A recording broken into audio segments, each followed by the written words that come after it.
quit, I have no reason. I mean, I'm asleep, but I be trying to live my dreams. I cannot even act if it's all easy. Either you gon' do it or you don't really. It ain't no in between. Baby, you can ask the sun. It's an everyday thing. Consistency in your routine is how you bring reality.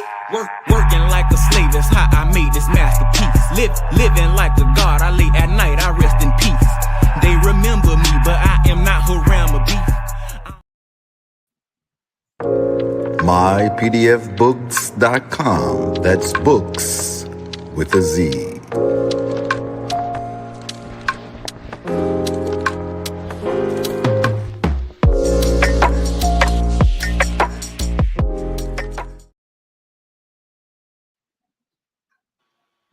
Once again, this broadcast has been brought to you by mypdfbooks.com. That's books with a Z, where reading funds the mental. Also brought to you by bindedbooks.com, where treasures are bound. Be sure to visit Herbs of Ma'at for all of your Ma'at Sons teas, the tea of teas, divinely prepared.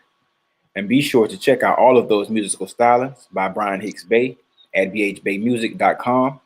And for your everyday items and religious regalia, be sure to check out morrishaberdasher.com.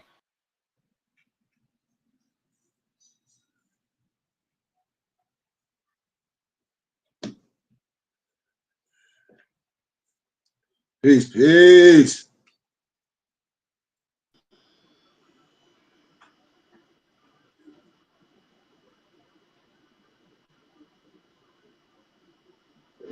Peace. E-Special, Morris Strip, be sure to check out morsachi.com. And all of these companies are powered by ALO Design Pros. Design your online business strategy today. And without further ado, we introduce to you Sheik Khari Goodman Bay. Peace, peace, peace, peace, peace, Sheik.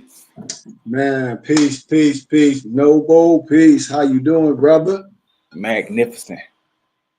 Yeah, me too, man. Great day today, as always. Before we get started, man, can you give us our Morris American prayer? We're going to kick some ballistics today. Yes, sir. My pleasure. Allah, Father of the universe, Father of love, truth, peace, freedom, and justice. Allah is our protector, our guide, and our salvation. By night and by day, through his holy prophet, Noble Drew Ali, Shalom Malakim, Ayah Asha'ayah, Hotep, Islam, Amen. Peace, peace, peace, peace, peace, peace, peace, peace, peace. Peace, peace, peace, peace, peace, peace, peace, and all that good stuff. Man, I'm in a good mood today, but I'll be laughing in my head because I'll be having so many thoughts, especially for my brothers and sisters that say they believe in whatever religion or whatever concept that they call it, or that some of us may call it. But I want to ask us a question real fast, Nobles, and just think about something real fast. And I used the analogy me and my dad was speaking, having a conversation as we do all the time. So in the biblical scriptures, John the Baptist, you heard of John the Baptist, right? This is before my topic. I just want to ask us a biblical question to get us to thinking, where everything with a lot of religious people, especially a lot of our Christian brothers and sisters, it's just a mystery. They try to make things up. So, you know who John the Baptist is in the Bible, right, y'all? Yes, sir. Moso here too, right, Moso? I think Moso is currently working. Okay, well, great, Noble Brian. Wow. Yes, sir. And so, in the Bible, who is John the Baptist kin to? Jesus. Oh, okay, so Brian, and so in the Bible, they tell you the age, like he's supposed to be what, 3 months older or 3 months younger. Don't quote me on it. I want a person to look on their own. But when we talk about family, he is Jesus' cousin, right? Yes, right? Sir. Yep. Cousin, right? Yeah, cousin, right, Brian? Yes, sir. On what side? On his mama's side. Oh, snap. Oh, snap. So that means, Oh snap, Brian. So I mean you got a mama side of the family and a daddy side of the family. And on your mama side of the family, you got a granddad and a grandma, don't you? Yes, sir. Aunties and uncles, huh? Yes, sir. Other cousins too, huh, Brian? You know it. Oh snap. Really? Really, huh? You see how simple that is? That's how family work. The last time I checked, Brian, you see how the Christian don't have our brothers and sisters disconnected to nothing. Think about it. And then I broke the analogy down to make it plain. Watch this. You heard of Tracy McGrady and Vince Carter, right? Yeah, most definitely. Okay, so watch this. When Vince Carter was going to North Carolina, him and Tracy McGrady was in a little hoop tournament. You know, they ball and they both dope. Vince Carter telling him he gonna go to North Carolina. Tracy McGrady like he ain't undecided. Tracy McGrady like he might, after high school whatever go pro, but he got to go to his his family reunion on his mom's side, and I'll holler at you when he get back. So cool, boom, they break off. It's just like me and you, Brian. We hoop, we know each other. Then I go to the family reunion on mom's side. I get to the reunion. I'm sitting next to grandma. Grandma like, oh, you play basketball, huh, nephew? Aggressor, whatever. He's like, yeah. He's like, grandson, yeah. My grandson played basketball at the University of North Carolina. You Tracy McGrady. You like, North Carolina? What what's his name? She say, Vince Carter. You call me, hey man, guess what? I'm at the fair and you're sitting next to grandma. Sitting next to grandma. Grandma in the background like, hey, grandson. You feel me? Yeah. Family. Genealogy. Yes, sir. I want that to be plain for us as we continue to go, because a lot of our brothers are going to be continuing falling deep, and not making it plain, because a lot of them are not equipped. It's too equipped. If John the Baptist was Jesus' cousin, that means his family, that means his bloodline. That means he got aunties and uncles and grandfathers on that side, which the Bible speaks of. It ain't just no Israelite. It's the Amorites, the Amalekites, the Hamites, the Amorites. I mean, come on. Are y'all with me, right? Yes, sir. I mean, just keep it plain with the person say we just this. How? How do you know? The biblical scripture speaks of a plenty people. Come on. We can't be foolish with this. And so I'm gonna jump in a little bit of our science real fast. I'm not gonna be too long, because like I say, sometimes a lot of the wisdom be falling on deaf ears because our people don't want to know. We let them go. We let them be in the mystery of doubt and shadow, and they can't prove nothing. And they just add in, and we have all the science. No one can deny the text and the history where it comes from. We have to do this to build ourselves up and make it plain for understanding. And so if you say Jesus and John the Baptist is cousins, so that means they have family on the mama side. That means they have aunties and uncles and all these things. So we have to understand that and stop playing the mystery game. You deal with preachers and teachers that may just want to add in, which we call arbitrary in wisdom and understanding. You can't arbitrarily explain the scriptures. Well, the Bible don't say who wedding it was at Cana. Okay, well, now let's start dealing with the customs and see what the customs say, who was able to do this and that and the other. But where you get this from? The scriptures, guy. What are you talking about? All scriptures is used for edification. And so when I deal and like right now, just like when I deal with the Kemetic science, with a lot of our NB, Negro, Black, and colored brothers call Freemasonry, they not aware, because a lot of them are not aware of language. So I want to be dear with my brothers, and I love them. But if we have something so powerful and something that's so great for not only us and the other kids, it can't be secret. You see what I'm saying, Brian? Nothing can be secret. We have to be in the open. And marching ain't gonna do nothing for a Negro, but get your head bust. That's the only thing marching can do, is get your head bust. Because why? The police got immunity when they bust your head wide open. We don't have to do no damn marching no more. We have to unite. We have to get under the right science and get all that slave mentality off of us and be willing to stand for something. Be willing to stand for something and not no Negro, Black, or color, no African-American slavery stuff. None of that crap. We ain't standing for under no dogma. We can't do that anymore.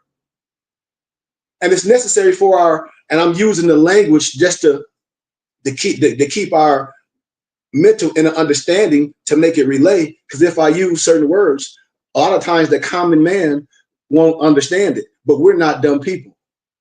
You should have a pencil and paper and write things down and ask questions. You should ask questions. And it's necessary, Brian, for our so-called Afro Shriners, our so-called Prince Hall brothers, to be aware of certain racism in shrine and dome, which they call it per se. That's why I'm here to remove the veil on things. Because while people petitioning for something that is rightfully yours, as history says, you want to take an oath to something, Noble Brian, that's already yours. You want to be submitting to something that's already yours, which I bring. There's no submitting with us. This is what I try to show my brothers and sisters, but their mental is so clouded, you know, that it's already yours. You got to realize that the Shrine and Dome is from your story. It's from your story. What do you mean? In the Bible, smart guy, but you say you ain't connected to the people in the Bible. When I tell you the story of Haram Abiff, when I tell you in the biblical scriptures about the brotherhood of Melchizedek, when I tell you it's like sweet oil going down to the head, to the beard, to the shirt, what brotherhood? When I show you that Jesus Yahshua was under the brotherhood of Melchizedek. Yes, sir. And all y'all are initiated, what? Under this wisdom, under this science. It's from the, they say black, but you know, I'm using that as a speaking point, the black Arab. Your Arab ancestors. We about to bust their heads wide open. All the game's over. Arab, you can get the book called Bertrand Thomas about the Arab. The Arabs and the Europeans stayed with them, showed you who the Arab was. You can get the dictionary of Vladimir Dale, and he tell you who the ARAP, what he is, the original Arab. And we lecture this a plethora of times. I did it a few weeks ago on our YouTube channel in a Adapt class. And so I'm going to talk about it a little bit more in a little bit more of a scientific matter, coming from the understanding of, how can I say it, for a lot of my brothers that call themselves apprentice. After I break this down for you, I hope your eye is open. I hope you take your eye from enclosed in a damn triangle, because in my science, what I'm teaching, your eye is not enclosed in no triangle. It's just like in our science, your tassel ain't pinned down. Your tassel is free. Your tassel flows freely, baby boy, 360 degrees. What are we talking about? Your wisdom is not tasseled down. It's no secret with me. I'm not giving you no mystic, no fallacy stuff. And I'm not under no European, no Negro, no misnomer Arab. That's not the science that I'm delivering. Period. And I'm not orthodox. I tell everybody who I am. If you want to know, I'm under the triple rose. I understand all of them, but no one's going to get me caught up in linguistic apartheid when you don't know the language. And I interpret all the language from the original scripts and the manuscripts, from the language that's written. So it's nothing to deny. What we're doing is resurrecting my brothers and sisters and having you make a choice from the information that I give you. It's your black Arab ancestors that has naturally already been yours through your blood right. That's what this whole Bible is about. That's why they don't want to talk about color. That's what this all about. The Russian icons, the ancient and modern Britons, it's bloodline. The Moors, it's bloodline. And they want to keep us arguing. That's the whole mission. As it is today, a man that is a Freemason, listen, my brothers, that's Freemasons, usually encourage his son, and mothers encourage their daughters, or a younger male and female in the family to petition for membership. And in that way, only those that were blood related would be a part of the sacred order. See? And with this in mind, these same, how can I say, I'll say prejudice, no matter what color, Euro or Negro-centric, Freemasons and Shriners can't afford to let you know the real truth behind the Moorish Freemasonry and Shrinerdom, the original and originators of Freemasonry and Shrinery. You still with me, Brian? Yes, sir. Whatever you want to ask, you ask me, brother. In no way I do intend to offend no one, nor am I being racist. But we illuminate, we shine a light on it. However, the truth of the matter remains. The roots of Freemasonry and Shrinery are found in ancient Egypt. They know it. I know it. If you're an Adapt, you know it. Our brother Mason keep on talking about some oath. But what did the Greeks say about Egypt? Greeks were great admirers of Egyptians. The Greek historian Herodotus, for all my black Negro Masons, was in awe at the advancements and culture of the Egyptians. In one of his books, he described the Nile civilization as follows. The Egyptians and the Nubians have thick lips, broad noses, woolly hair, and burnt skin. He also said, and I quote, "No other place, Noble Brian, possesses so many wonders. Impossible to describe, Noble Brian." Even today, in more modern times, many scholars have written that the Greeks were not self-taught because we know what George G.M. James stole in legacy. We have so many videos of Steve Coakley telling you the Greek is a fraud. This ain't no slander. Greeks were not self-taught geniuses of science, astronomy, and math, as they teach you. Instead, they were students. As Victor Berards once admitted in one of his books, write this down, Brian, because I'm gonna give you reference every time. See, this is scholarship. That's why when brother be talking about the white man and education, dude, man, boy, we supposed to be education. This ain't no TikTok education. This ain't no Wikipedia wisdom I'm giving you. This supreme wisdom. This is the pantheon. This is the most high. See, Brian, some people are high. Some people are super high. Some people are way high. Some people are high. I don't care about none of those. This is the most high. And you can be how high you want to and put anything in front of your high, but you ain't the most high. You ain't the high. You hear me? That's what I've been telling these Negroes. Ain't nobody dissing your station. It's somebody higher than you. You should want to be a part of this. Smart guy. No, yeah, ain't nobody knocking your position. So what you would preach? You're not the high priest. Oh, I'm high. Okay, great. You dealing with the high priest. What? The most high.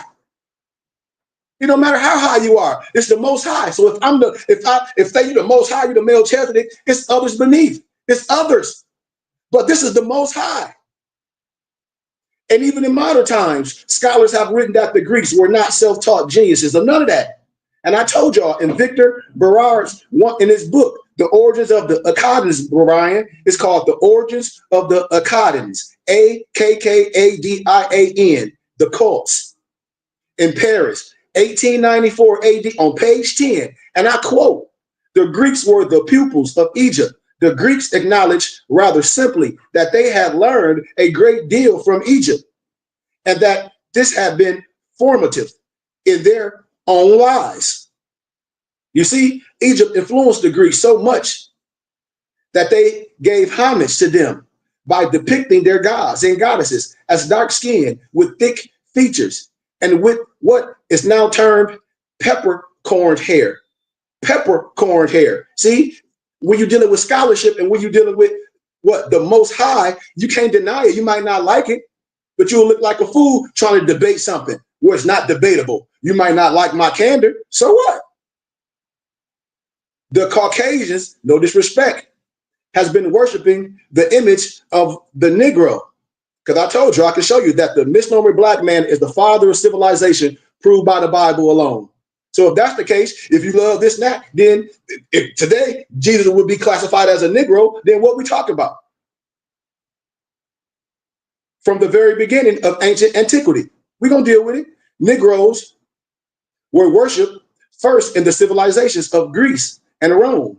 The rites of Apollo were found by Delphus, Brian, Delphos, and his Negro mother, Melanis, Melanis. And when these liars come, I'll pull out the tablet. I'll pull out the Egyptian manual. My tablet is about like 5,000 pages. From all the language, from the Syriac, everything transliterated, from Hebraic, from Aramaic, all of it. And everybody have to just be quiet. Period. Because you can't arbitrarily explain when the linguistics start checking you. The rites of Apollo were founded by Delphus and his Negro mother, Melanis. Also the worship of the Negro gods, Jupiter, Bacchus, Hercules, Apollo, Ammon, and Zeus were very popular in Greece. Negro gods were worshipped in Rome, as well as the goddess Venus, Isis, Hecate, Juno, Metis, Ceres, and Cybele. They were all depicted as Negroes with dark skin and kinky hair. Aristotle also say that the Egyptians were very dark, were very black, and the Egyptians and the Ethiopians woolly hair. That's why when you read old books, they say they were black as gypsies. Other so-called scholars of the Western world, Noble Brian, have come forward as well. In 1991, earliest 1991 AD, Michael Wood admitted on Maryland Public Television, and I quote, "For all their brilliant qualities of mind, the Greeks had to borrow from Africa to create their civilization.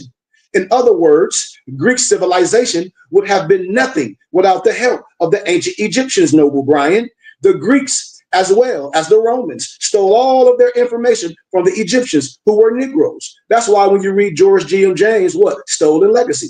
You know, Greek history is nothing but watered down, stolen Egyptian history. Big facts. There is another part to add. Native Americans were also not permitted, along with Negroes, to become members of the Euro Freemasons. If we are Masons, why you got to have things separated? Why you got to have Scottish Rite? Why you got to have the Negro Prince Hall? And I say them Negroes don't know nothing, period. They don't know nothing. In fact, anyone with dark skin was considered black, and Negro was also used for Native Americans or Indians. The reason why I say black Masons don't know nothing, because they'll sit up and tell you that they're a widow son. How the hell can you be a widow son when Allah's supposed to be the father of all this? And all my European Masons would clearly tell you that they are son of a Muslim. Somebody got to be the fool. If the European Mason will tell you that he or she is a son of a Muslim, and then your misnomer black Prince Hall Mason brother will tell you that he's a widow son, one of them two is a fool. Now you tell me with common sense which one is stupid. Now the Euro Freemasons, they bent on keeping the secrets, and I won't say that. I say the Negroes are. But when you're dealing with them, both will. When you talk about these Grand Lodges, the Grand Lodges from allowing what? In that context, when it was originated, blacks or Negroes into their lodges, as it states in the book entitled The Lodge and the Craft by Rollin C. Blackmer. I hope all my Mason, my so-called Prince Hall Mason brothers have this. Then they'll start with like you trying to start an old school car. You just start stuttering. That's all they be doing. It's like, man, you a liar and the truth ain't in you. In other jurisdictions, several other propositions not here mentioned are regarded with great veneration and come so near the ranks of landmarks that any Grand Lodge disregarding them would run great danger of forfeiting friendly and fraternal relations. This would seem especially true of any jurisdiction permitting the admission of a person of the black race. So here it is, you talk of this Mason, this, and they don't even want to be with you. They say we'll excommunicate you if you bring somebody in the black race into this. The governing bodies of France, Italy, Mexico, long ago lost the fraternal recognition of all English and American Grand Lodges. And that's what I be telling us. You don't need that. I don't need no disrespect that. I have my own charter. Just like with the Q dog, and you saw that, and his brother done died from hazing, and nobody want to say nothing. But every time something happened with we need to do this. But you ain't marching when your own people done hazed the brother to death. And everybody talk about it when it gets the rules, it against our charter. Clearly it ain't against the rules. The brother died. Stupid Negroes. And this is what I be telling us, like, what are we doing? You hazing the brother to be a part of something? The wisdom, understanding, and this is what we do to our young men, try to break them, try to break them. These Negroes acting like some stupid ass slave masters. See, they lucky it ain't me, because we'll be whooping that ass. Excuse my candor. You a slave? You butt breaking these young men? This is some stupid stuff. They don't want to talk about it. Them dumbass fraternity jump around with their ass out. Grown ass men. But they don't want to talk like it's a secret. Well, I know what you niggas doing. Excuse my candor. And this is just one instance of the so-called prejudice. And although today that it may not be seen as obvious, when I be asking people, do you know what you're doing?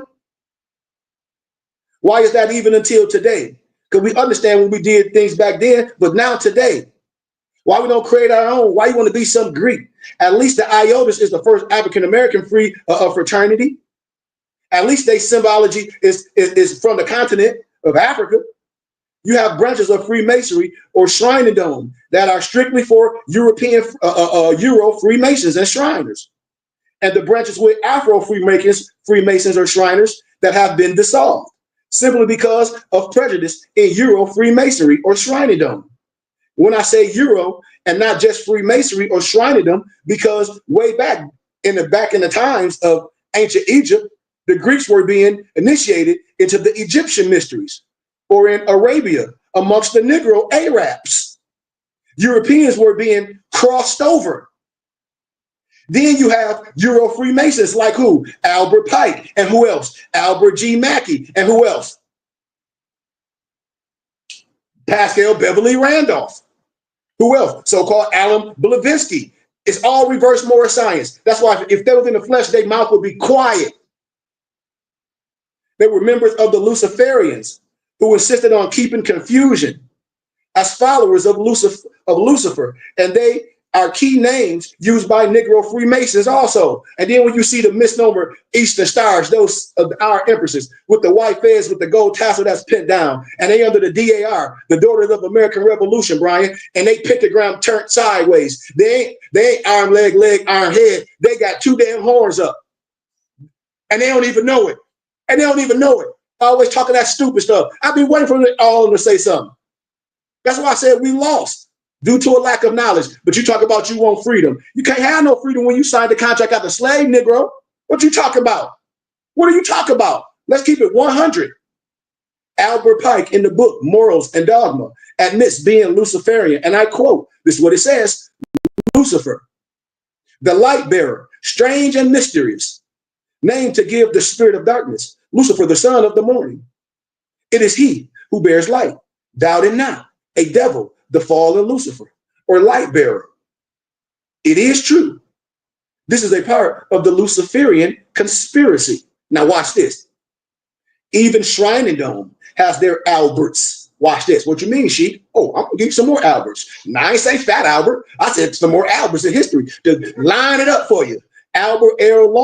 Rawson, a prominent scholar and Euro Freemason who provided the Arabic background of which most is incorrect. That's what these Negroes interpreting today. When I get around these, I told you I did this in academia. My professor was like, you got to start your own. You can't deal with none of this ignorant stuff. Not when I'm gonna correct your language that you think, you out here interpreting some stuff and you interpreted it wrong. And then you're afraid to correct yourself. That's a damn fool. That's insanity. Even the titles of the temple, Brian, and the language in the handbooks, wrong, wrong, wrong. Each Islamic country has their own personal dialect. Then there's modern standard Arabic. And better than that, Brian, there is a classical Arabic, just like Paleo Hebrew. Followed lastly by the what? Original language of the Quran, which is the Nobles Quran, Ayat 39, verse 28. They know I'm telling the truth. Watch this. An Arabic Quran with no changes therein, that perhaps by it they may obtain salvation. That's the Nobles Quran. 14:4 reads, and we did not send any of these messengers except speaking the dialect of his own tongue. So when they talk about the Holy Spirit fell with Caesarea in the upper room and all this, and they begin to speak like some gibberish. No, they begin to speak with their own dialect and understand the dialect of your nation. You see how I'm making it plain? The dialect of your nation, in order to make sure things are what? Very clear for you, Brian. I can't be a liberator and I'm coming in a different language in Arabic. I need somebody to explain the language to you first. You see? Translated as Sayyid, Isa, Al-Hadi, Al-Mahdi. See, we're going to clear it all up. I told you I ain't on nobody's side. The truth can stand alone. See, this Quran was the Quraysh tongue, or the Quraysh tongue, Noble Brian, Quraish tongue. When you look at the Noble Quran, because there's plenty of them, Qurans, 14 and 4. I don't give a damn which one you get. Just like I don't give a damn what Bible you get. We're going to interpret the language, going to do it the right way, and we're going to make you sit on your hands as you should. I don't care if you got no regalia like me. You ain't nothing but a court jester. We don't want to be corrected by truth when the Most High is bringing the wisdom of, but as Sayyid Muhammad, 570 to 632 AD, the prophet of Arabia's own family dialect, the tribe of Quraysh, of the same tribe of Banu Kinna, by way of Hashim, Arm, Ibn, Abi, Manaf, in 464 and 546 AD, nobles, who was the great grandfather of As Sayyid Muhammad. See, I'm fact checking them. They talk about they be knowing their Islamic history. Clearly, you're not. I'm giving you Islamic scholarship. Ain't nothing they can say. And his grandfather was named Abdul Muttalib, 496 to 578 AD. He was the head of the tribes of Quraysh and was a black Arab with a P, A-R-A-P.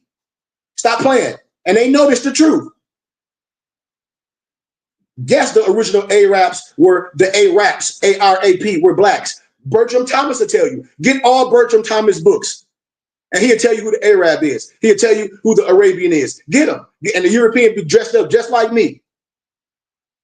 Get it. Get Bertram Thomas' book, all his books. But read the book, The Arab.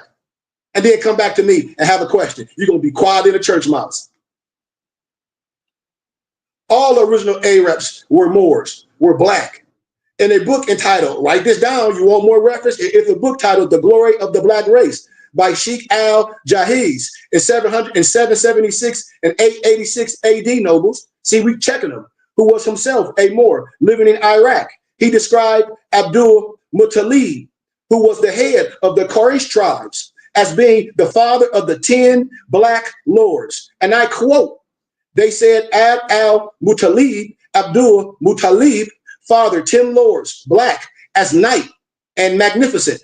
Abdul Allah Ibn Abbas was the blackest in magnificence, and the family of Abu Talib were the most noble of men, and they were black with black skin. So the pale skin, light-eyed Arabs that you see today are mixed. They are of Turkish descent. Don't be fooled. They are not original Arabs, because if they were, then the quote would state they would be black as night. See, you can't get mad at history. History ain't prejudice. The lies is prejudice. So do this mean that as Sayyid Mustafa Muhammad al-Amin in 570 and 632 AD was also a black man, sheep? Is that what you saying? You damn skippy.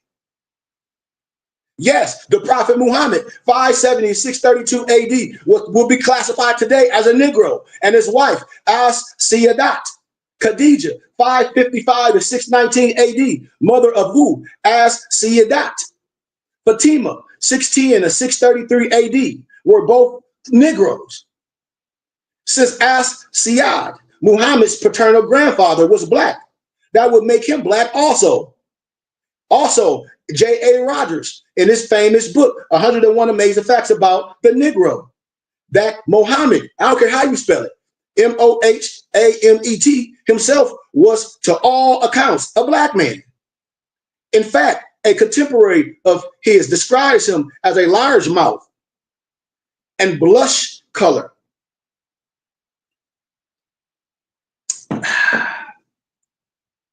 With hair that was neither straight nor curly. That is hair that was probably, you know how they say, look at your hair, fuzzy, because we got all textured your hair. Our know they just fat, like that of Fuzzy Wuzzy. You remember Fuzzy Wuzzy? Come on, I'm telling you, look at what I'm saying. That's like Mozart hair. You'd be like, damn, Fuzzy Wuzzy. Yeah. And then when you look at the Russian icon, and when you look at a lot of the David McRitchie, the ancient amount of Britons, you're going to look at their hair and they text you to be like, okay, Fuzzy Wuzzy.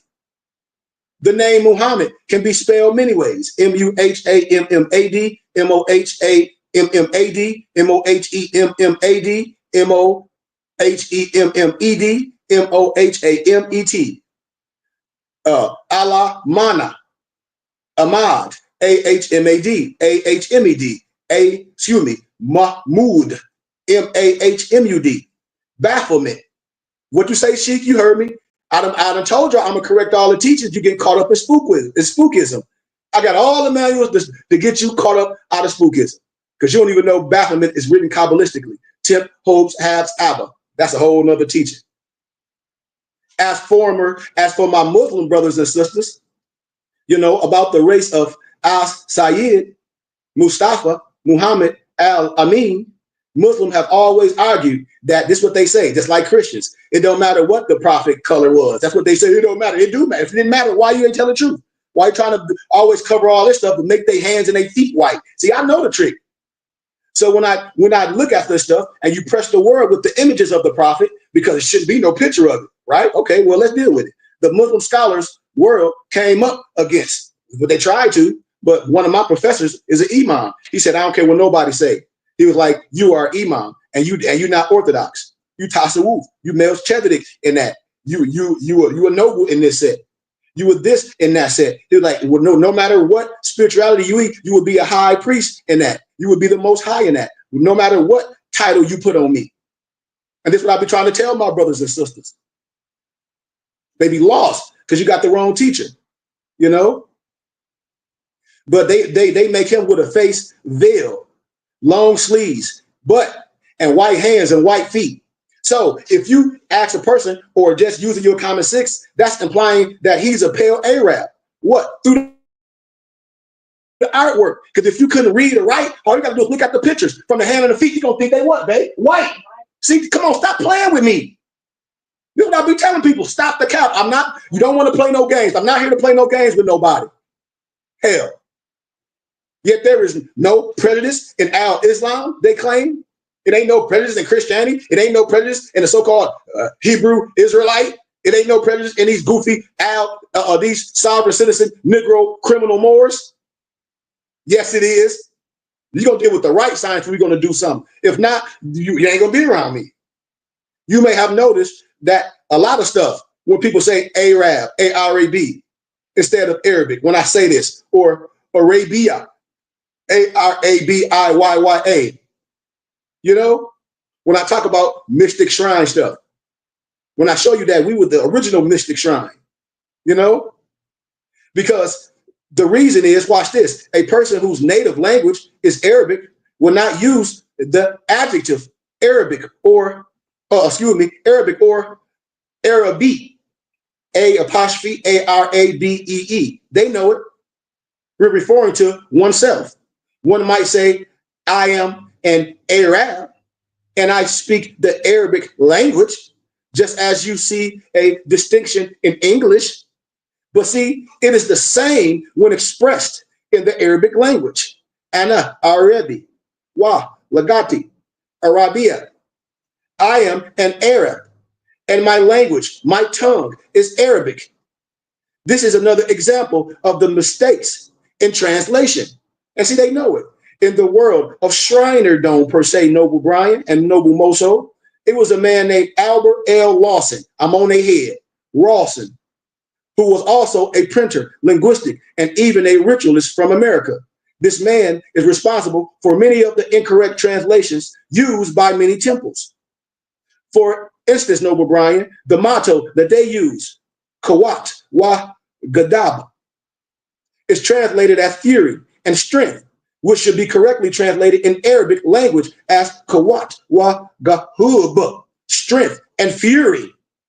Strength and fury. So you see how it changed the whole text? So that Albert Rawson not only gives a poor transliteration for the Arabic pronunciation for the words, but he also mixes up the Arabic word, Quwat, Q-U-W-W-A-T, and Gadab, G-H-A-D-U-B, with their meanings. And he is mainly responsible for the mistranslation of Arabic used in Shrinerdome today, such as the misspelling of Al-Madina for city as Al-M-A-D-H-I-N-A. The reason simply being he is not a native Arab, he is not an Arabic scholar, and he does not even speak Arabic. Just like if somebody asked me, they say, well, they interpret this from Sprach on die Deutsch. And I say, did you got the alphabet? No, I just made it up. I heard somebody saying it. So you ain't fact check it, just like Negroes go get a tattoo and it's in Chinese letters. And you say, oh, that means peace and love. The Chinaman could have said, that means eat doo-doo, nigga. If you don't know what it reads, if you don't have the alphabet, you can't tell me you know for a fact. How do you know for a fact what it's spelled and you don't have the alphabet? You don't have the alphabet. You say you read to nether and all this and all these tablets, but you don't have the alphabet. I can do this in a coffee shop. What? Give me the alphabet. Just like this may mean something. Just like this letter mean this. Just like this animal may mean this. Give me the alphabet. That's why I be telling you can't lie. And the translation he offers are taken from previously translated papers. Even still, he does not know the language. So he would not have been understanding the language. Then there's another Albert named Albert P. or Albert P. Mortary, Moriarty. He is one of the original 13 founders of the Shrine Dome in Manhattan, in New York Knickerbockers. Remember when I showed y'all Abdul Hamid Salman came from New York, came from Egypt. Also, Deuce Muhammad Ali. To show them Europeans like, yeah, I hear y'all, but you ain't finna, I don't got to get no charter from you. The second floor on August 13, 1870 AD. This is no coincidence that it's the same year that the Mahdi of the Sudan was building a shrine in Sudan. And that's what the European and the Euro-Americans were influenced by. But then you got to understand that they were just, they just came up with. It was a real secret brotherhood of the family of the prophet called Alil Beth, family of the house, which was made up of male and female members of the noble family, who were called Sharif. Only those who were of the bloodline formed a clan to protect the pilgrim and the secret places and the shrines of Islam. They will do anything that can be done to protect this most holy family.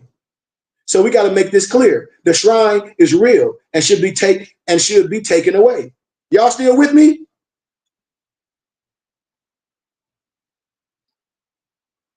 I hope you are. You see? That Euro Freemasonry stuff, that Negro Freemasonry stuff. You know? This is a whole old game of what? Divide and control. Watch this. Everything is divide and control. Everything. Everybody think they got some right science. So everybody dividing. It's keeping you separate. That's what religion do. But they all got the same books and they arbitrarily explain it something else. They can't be biblical scholars. They can't be.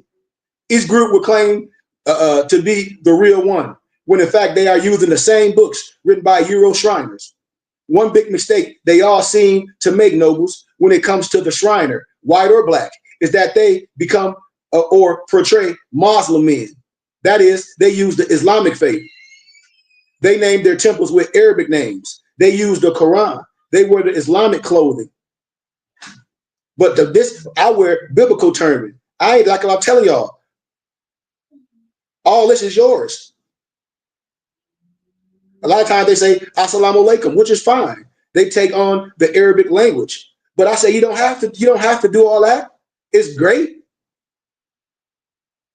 They do all the Islamic things as Muslims. But what about your culture? What about who you are? But when it comes to the women, they take them back past 1400 years, which was the birth of Islam, all the way back to Isis, Hes, Aset, and Osiris, Asar of ancient Egypt, which dates 10,000 years. So they depart from Arabia when it comes to the female chapter in Shrine Dome and predate Islam to ancient Egypt. You know I'm telling the truth. And when it comes to the women, they even violate their commitment to their belief in the Bible and its tenets by calling Isis their goddess. And according to most Christians, the Egyptians were looked as what? Pagans. Our order is being brought forth with the facts, the system, and the order in which the ancient fraternity worked. Has the intentions of clearing your mind of all the rhetoric and falsehoods you have been fed by those who do and did not know the ancient Arabic language or the true teachings of the original Shriners. They only gave you what was passed down to the Afro Freemasons and the Afro Shriners, never knowing that there was a true Arabic order of shrines. Because I showed y'all that. I showed y'all the European, and I showed y'all in our book, the Negro, aka the Black, and where I showed y'all. It was started way before that by who? Us, Moors, a sacred brotherhood and sister. So that's why I speak with, how can I say, nobility and understanding and with a fire and passion in my voice. Why? Because what I'm saying is truth and brotherhood is good, but we ain't finna be taking no oath and let nobody tell us what it is. And if that ain't what it is, we're gonna talk about it. If it's so great for people, why we can't talk about it? Like I said, my intentions ain't here to offend you, but if you offend, so what? I'm not here to offend. I'm here to defend. I'm not here to destroy the Constitution. What? I'm here to defend the Constitution. See, my intentions is pure. All you got to do is ask me. My intentions are not to offend, but to defend. But if you offended by my defense, so what? I'm here to restore this great fraternity to what it was intended to be from the beginning. I'm trying to take all my brothers out of these stupid fraternities that they going to, jumping around with their ass out, and then they hazing our young brothers and sisters, and they dying, and all these old fools talk about that ain't our rules. Clearly, it's your rules, Negro. It's happening in your charter. This happened in your charter with a young brother coming to school, want to be the brotherhood. Why y'all ain't sitting learning who y'all are, y'all history? They done hazed his brother and the brother died, and now everybody backing out? Some suckers. What type of brotherhood is that? What type of brotherhood is that? Some old Negroes hazing a young brother. Talk about he on the line. Need your butts kicked. All them Negroes branding themselves like some slaves. Branding themselves, jumping around like some slave, embarrassing themselves. That ain't nothing to be proud of. And then the Negroes still don't know who they are. The Greek is a damn fraud. Steve Coakley told us that. The Greek is a fraud. These Negroes taking an oath to some BS, being hazed, being tortured like a slave today. Man, they should have been cut that stupid slave Negro shit out. The Greek is a fraud. I'll be waiting for them Negroes to tell me what's so good about that. Well, you could get a job. A job? You Negroes don't got no companies and no businesses? How about you some Greek? Get your stupid ass out of here. I don't care what nobody say. You know? And it ain't no disrespect to no one. It's just the truth. What's being taught to you by Euro Masons and your brothers, them Negroes, is being grafted from the real and altered for them to suit their needs. And then it has been watered down again and passed on to Afro Freemasons or so-called Prince Hall Masons. They pass down that same stupid stuff to you. Yet none really have the secrets because present day Masonic and Shriners teachings are only based on European and Euro-American involvement, doctrine and belief system, the same way the Negro Greek fraternities are. They got all that hate stuff, all that shaming you. That's some slave stuff. They got brother crawling around on their knees, shaving their head, put collar on. That's some stupid stuff. The original order started in Arabia with the black Arabs, the Moors. In the York and the Scottish rite of Freemasonry, there are 1 to 33 degrees. I call it snowman wisdom. In meteorology, that's when water freezes. These Negroes is snow freaking men. And you know it. They did not exist with the original degrees, which are 1, Mosism, 2, Christianism, and 3, Muhammadism, which we call in Moorish science the triple rose, the Paraclete, the Fatimid, the Jerusalem, the Christian per se. To put it simply, it's the study of the 3 monotheistic religions, and then on to Sumerian doctrine, and straight back to what? Ancient Egypt, with the highest level one can reach. After completing all these, we can no longer be fooled by blind faith and beliefs. See, that's what I initiate my brothers through with wisdom, so they can't be fooled by blind faith. I don't care if it's your mama, your daddy, some Negro on the internet just arguing. Man, we can tell them we can shake their hand and walk away because we ain't getting into that. We don't debate no one, only debate my equals. Everybody else I teach. We walk past, we shake hands and keep it pushing. Or we don't get to shake your hand. The truth defend itself. I'll give it to you, let you read it. You want to believe whatever and keep promulgating some religious dogma, that's on you. The reorganization of the ancient Egyptian order and the Arab nobles of the Mishnik shrine. You know, that comes the original was instituted by Caliph Amaru Mumin Ali, 599, 661 AD, the fourth Khalifa, although rightfully the first after the passing of Muhammad Mustafa al-Amin, 570 to 632 AD, the Prophet of Arabia, being the son-in-law and cousin of As-Sa'id Muhammad and Amaru Mu'min Ali, 599, 661 AD, were first cousins, just like I'll be showing y'all in the Bible. Damn it, if John the Baptist was Jesus' cousin, yeah, on his mama's side, then I mean he got a grandma and a granddaddy and other cousin, other family. The Bible talks about all the families. They're Moralites, they're Amalekites, they're Amorites, damn Gomer's family. These Negroes is retarded. Abu Talib, 539, 619 AD, was the father of Ali, and Abu Talib was the brother to who? Abdullah, the father of Muhammad. Once the parents, Abdullah, 517 to 570 AD, and Amina, daughter of Wahab ibn Abi Manif, 533 to 576 AD, of the Prophet Muhammad passed, he was raised from age 5 on by who? Abdul Muttalib, 496 to 578 AD. His grandfather, whose original name was what? Shabath. Fact check me. Any of these people that talk about they are Islamic scholar, I bet you they're gonna be quiet, because then they're gonna start revealing all the melanated history. They're gonna be like, oh, they're gonna say, I got to go. Yeah, I know you gotta go. All that stuff, them pale Arabs be talking about who the enemy. I'll show you who they done made pacts with. See, when a real scholar come, the Islamic scholar come, every Arab, they gonna shut their mouth. Shh.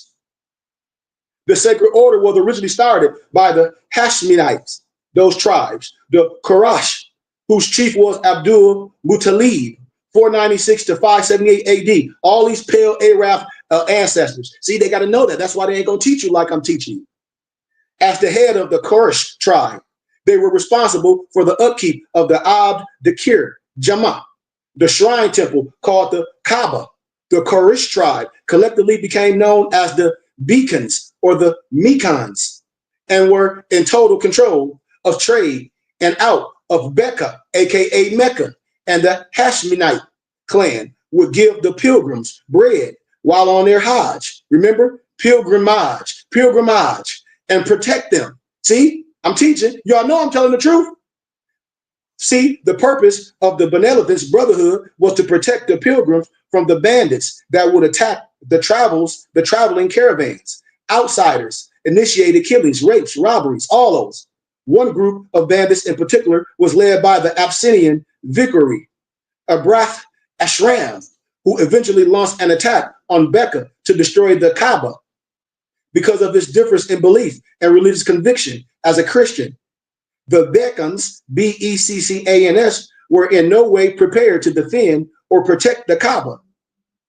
Being no match for the armies of the Arabath, by a miracle, the armies of the Arabath were attacked by a shower of stones hurled by flocks of birds. The truth is, it was the season for locusts, and these stones drove the armies back, because as they hit the flesh, it produced sores that spread like a virulent disease, as described in the 105th chapter of our Noble's Quran, called the Suratuf, the Suratufil, the degree of the elephant. So the sacred brotherhood of the assassins was formed, and they took a blood oath called the Hilf, Hilf, and they became known amongst each other as the Halifa, and the plural was Al-Halifuna. They had ancient signs, symbols, grips, and passwords. I'll draw the ancient signs at another time, but I'll show you how the misconception of the assassin symbols, that I'm going to show you the correct one. I'm trying to tell you. I'll start showing you some little signs of signs. When I talk about, I'll make the heart badge, and then I'll make the IGP sign, you know, the two circles indentation. But one is a heart badge, but all clear, all clear, all clear. All clear, all clear, all clear. I'm present, I'm present, I'm present, I'm present, I'm present. I'm a member, I'm a member, I'm a member, I'm a member, I'm a member. Be silent, be silent, be silent, be silent, be silent. Don't attack, don't attack, don't attack, don't attack. Let's talk in private. Let's talk in private. Let's talk in private. Tonight, tonight, tonight. All those are hand signals of the ancients. Every last one. Ancient signs and symbols of the assassins. Those were the signs. And the assassins were astrologers charting the stars so as to be able to travel the desert in the dark, like the Dogons. And one of the band of brothers came upon another. They could recognize each other in the dark as well as the light. They used the stars as their guides. And I can show y'all this, man. You know, I can show y'all upside down star map of the Orion and Sirius constellation. And then I can show you the same map as left showing its different cities. I have to, you know, I'll show that at a different time. When I show you like Canis Major and Cyrus and all that in the astrological signs, then I'll show you that same symbology. And I'll show you how all the map, like Yemen, Mecca, Jiddish, Egypt, Sudan, Medina, Lebanon, Akar, Jerusalem, Syria, all Damascus. I'll do the whole chart later. I have to pull them out.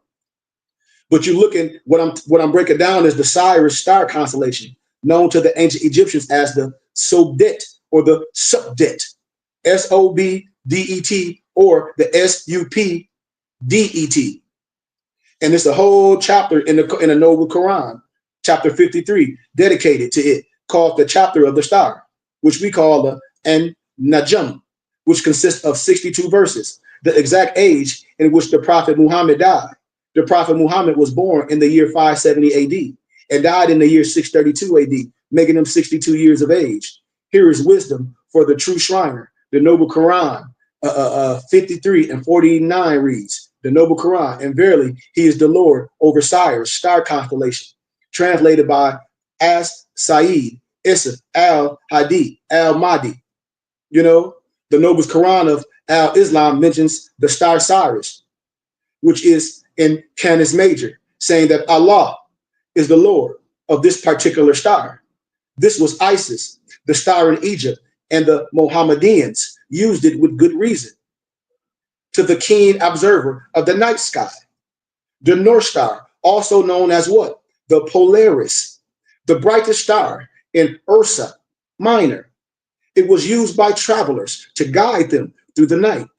The assassins who dressed in black and were of the few that dared to cross the desert sands at night used the star as a map.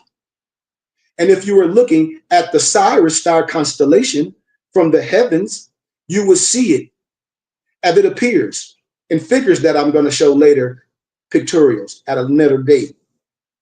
And when you start doing investigation into geography, it's going to reveal what the ancient Egyptians found out about the Orion star constellation, which is that the three stars of the Orient belt lines up perfectly with what? The three pyramids of Giza in Egypt, named Khufu, Al-Kita, Khafre, Al-Nilma, and Menkaure, Mintaka. Well, in this case, our ancient brothers who mapped the stars family logged a route on Earth that is called the Travels of a Shriner. And they happened to lay almost exactly over the Sirius star constellation family. As you know, the stars shift and move. So there is a slight variation in the heavens or the celestial bodies. See, the planet Earth also contracts and expands. So there is a slight variation on the planet Earth called what? The terrestrial body. Watch this. The Earth axis slowly changes its direction every 25,000 years. So that's what the Islam Muslim, the sign got to be corrected every 25,000 years. Okay, yeah, well, correct that old BS you talk about.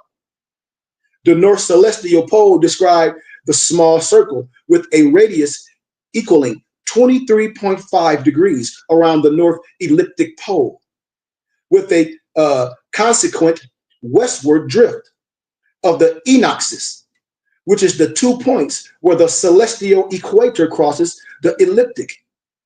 So when you look at the ancient symbol of the original Shriners that I'm going to show in later teachings, I'm going to show you the original and they modern stuff. They took an oath not to tell you nothing. I ain't took no oath. How can I have the keys and I ain't going to have the lock and the key? It's sacred to me, but it ain't no secret. You can see it almost as a facsimile to the star constellation. It almost mirrors it, and it cannot be a coincidence. For the wise man who were magus or the magi in your biblical scripture in Matthew chapter 2 and 9, which, by the way, is another name for Freemason. You didn't know that, but I'll teach that at another date too. Busting their head wide open. For the word itself, Mason, is from Old English, Macon, M-A-C-O-N, of the Germanic origin, Macon, M-A-K-O-N, or mag. So anytime you see that in history and writing, you lost off the breadcrumbs, but they ain't gonna play with me. Every time you see them European Masons presidents with their hand inside their coat, they Freemasons. On all old pictures, everything, I'll show you. In Old English, it became Macine, M-A-C-I-N, meaning to make. The Greeks used magma, M-A-G-M-A. In Latin, it is macare, M-A-C-A-R-A-R-E, which means to what? Tenderize, to soften. Eventually, the Holy Bible translators changed it from Mason, M-A-S-O-N, to mag, M-A-G, to magus, M-A-G-U-S, the singular, which became magi, M-A-G-I, in plural, yielding the word magician, a sorcerer, a wizard, a person whose skills appears magical. But when we check the Holy Bible for the word sorcery, it is maguo, M-A-G-E-U-O. See, in Revelations chapter 18, verse 23, the word used is parmakia, P-H-A-R-M-A-K-E-I-A, which, as you can see, is the word pharmacy, which is a user of drugs or medicine, which is taking you back to the Egyptian alchemist. Alchemy is a word that was adopted by the Arabs for the Egyptians. Al-Chikam, A-L-C-H-A-K-A-M, my brothers and sisters, which they write as Al-Kimya, A-L-K-I-M-I-Y-A. So in fact, my brothers and my Moorish sisters, the original Masonic order had its roots in ancient Egyptian under who? Tahuti, who became known as Stat and Hermes. See, we sticking the fork at them, man. It's almost done, and I don't even eat meat. The magus map the stars to mark the birth of the Messiah. So once again, we are called to raise our eyes towards what, brothers and sisters? The sky. And chart the motion of the stars and the coming of the Leo constellation, from which the Lion of Judah, aka the Sphinx, will stand up. This occurs with the equinox every 25,000 years, and we are at such a time. And already since the onset of the so-called 2000 AD, it's been a dramatic increase in celestial phenomena occurring in the heavens. Remember the aurora borealis, which is also called the northern lights, the luminous bands or streamers. When I talk about the rings of Saturn, boy, when I start teaching y'all books that they keep from y'all, I got an ancient book called The Rings of Saturn. I got professors like, man, you know what you got? Yeah, I know what I got. Say something. Say a lie. We gonna fact check it what you got there, what you go by. You know, there are also meteorite storms that are entitled the Leonid meteor storms. A meteor is the streak of light produced by the vaporizing of particles entering the Earth atmosphere. That's what I'm telling you. The fact that it's named Leonid, L-E-O-N-I-D, Leo constellation, Lion of Judah, Sphinx, is no coincidence. It's also several planetary alignments, also called conjunction, that have occurred. All of these sure signs that our Lord Jesus Christ is very near. It's always very near. We got a little bit more time and I'm out of here. So when you read commentary of the Quran in chapter ayah 53:49, in which the star Cyrus, called in Arabic Ash Sa'ari, there is a tie back into the Black Stone that predates the religion of Islam. It reads, and I quote, a deity of heaven, Zasara, was presented in Petra by a quadrilanger, a block of unhewed black stone, 4 feet high and 2 feet wide, associated with the idol Manat, Manaat. Cyrus was also worshipped by the Egyptians, the Greeks, and the Romans. When you note, I'll give y'all, it's a reference to a deity of the heavens. And note, an unhewed black stone, the size 4 feet high, and note the association with the Arabian goddess Manat, mentioned in the Noble Quran, chapter 53, 19 and 20. The Qamalan says that before the time of Muhammad, 570 to 632 AD, this star, called what? The dog star, was worshipped by what? The Banu Quzah. Again, this can be no coincidence. I'll start showing y'all signs and symbols at a later date, you know?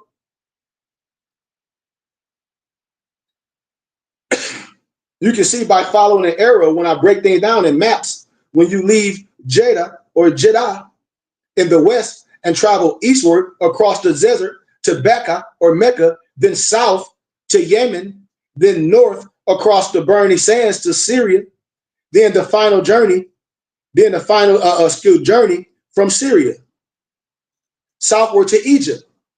And as you notice, when I show y'all route maps out of the sacred symbol of the original assassins, and it's a facsimile to the Canis Major star constellation.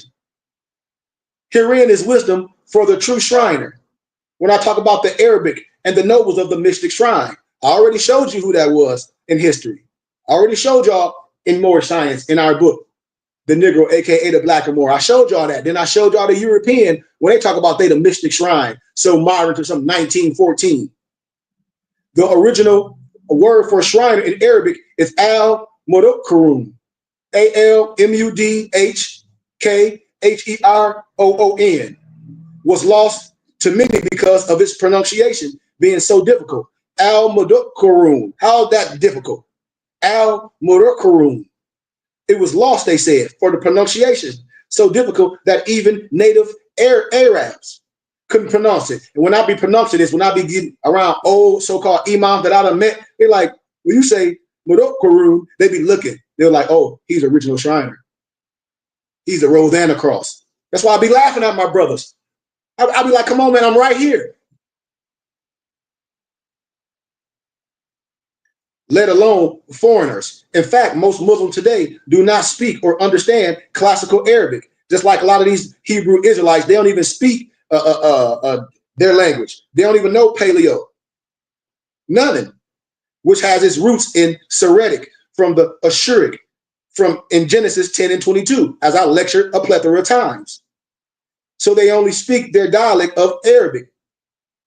And if they learn Arabic, it's only through preset translations. For example, the translation of Allah to God, which is not the true translation. The right translation of Allah is the source, Al-Ilah, A-L-E-L-A-H, which was changed to the Farsi, Persian word Allah. And many countries that are thought to be Arabic-speaking countries, because they claim to be a predominant Muslim population, do not speak Arabic nor understand it. And although they have learned the letters and the vowels and can recite the Noble Quran almost perfectly by knowing the phonetics, they really haven't the faintest idea what they are reading without an English translation that has been translated into their native language. To name a few, Nigeria used some Arabic mix with their own language, Hausa, so it's not Arabic. I'm telling you, nor is Swahili, which uses Arabic mixed with Bantu. Now, Pakistan, whose language is Urdu, uses Arabic script, but it's not Arabic. Turkey also used Arabic script, but it's not Arabic. It's Turkestan. The Persians use a script that was adopted as Arabic script worldwide, but it's not Arabic. It's Farsi, all entirely different languages. Then you have those countries that claim Arabic as their national language, such as Egypt, Somalia, Algeria, Morocco, to name a few, whose tribal and foreign language, due to invasion, are mixed in with small amounts of Arabic. That's why we can go to Africa and a lot of them speak Latin. In fact, they are not speaking or truly understanding the Arabic of the Quran. You can see why a Turk or Algerian, both of which use poor Arabic, yet are still classified as forms of Arabic, would end up with a very poor translation of the original Arabian Arabic Shriner manuscripts, supposedly brought from Syria to London by a gentleman called Rizq Allah Hassoun Effendi Rasulullah Hassan in the year 1860 AD, a Turk by birth whose native language was not Arabic. So the spelling of his name alone tells any fluent Arabic scholar that he could not have been an Arabic scholar, but his history have proven by his book. And I quote, it's a book he wrote, it's called The History of Islam, which was originally written in Turkish and later translated to Arabic, along with much poetry, that he had no knowledge of the Arabic language. However, poetry called Arabic or Sir is strictly forbidden in Al-Islam, the religion of the Muhammadans worldwide, and is backed up in the Noah's Quran, 36 and 69, 69, 40 to 41. I'm telling you, all you got to do is read it. Verily, it is saying of a generous messenger, and it, the Quran, is not being said as poetry.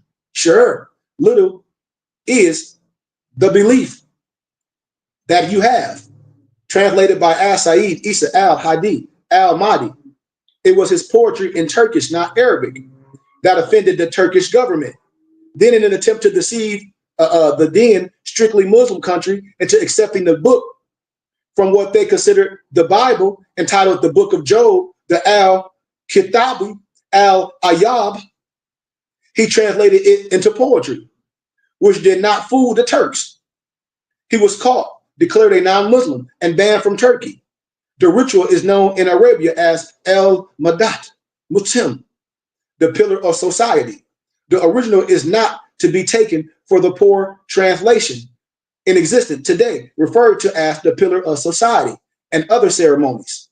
And the original is still in Arabic and could only be understood by those who can read the language properly. I got a little bit more time and we done.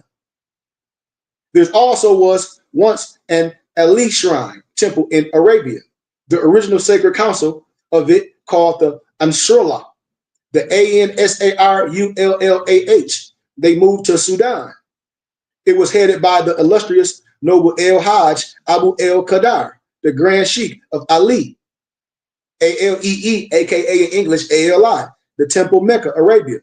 It's like when I be talking about Abdul Hamid Solomon and our own Moorish and Masonic brothers be trying to diss our own brothers. Well, why? They be trying to diss Abdul Hamid or Deuce Muhammad Ali. They don't even know who Deuce Muhammad Ali is and the work that he done. He was of the Sufi order, like me. Faris, one of the three. The first being as the Bastimia, the second being Nasqobania, was descended from the original Sunni order established by the first Khalifa, Abu Bakr. But all other Sufi orders of Faqir were found by the fourth and rightful Khalifa, Ali. They centered around the order known as the Al-Khwalifya or Khwalifya, who were expecting the Mahdi to appear before the appearance of Al-Masih, the Christ. They were under the Umar Khalwidya, or the Kawithyi, and they have their Saliyah, they chain link or line of succession from the Prophet Muhammad 570 to 632 AD through Ali to Al-Mahdi of the Sudan 1845-1885 AD. So we of Al-Mahdi Shrine Temple, Oasis, Macon Desert, Georgia, worldwide, you know, this stuff was sanctioned, the Prophet Muhammad in a certain times, July 4th. So when people be asking me who are the shrine and dome, the long-awaited Al-Mahdi. Are the shriners expecting a Mahdi? Yes. Under the esoteric rites, you know, the ancient Arabic order, noble of the mystic shrine. You know, it's there. I gave it to you. I broke it down. It clearly tells you what to expect after the millennium, which would be after the year 2000 AD. These exemplifications are sought to embrace a diffuse portrait of the gems of varieties, sums of subtleties laid down in Al Quran, replete with the Oriental symbolisms and impressive surroundings, impossible to all except the initiated of the inner tabernacle of the Muslim shrine, under the domo of the crescent. They are as ancient, as sacred as the Muslim's oath that binds the tribes of Arabia to Allah or their God, and are derived from the mythology and the deep and mysteries legends of the Quran.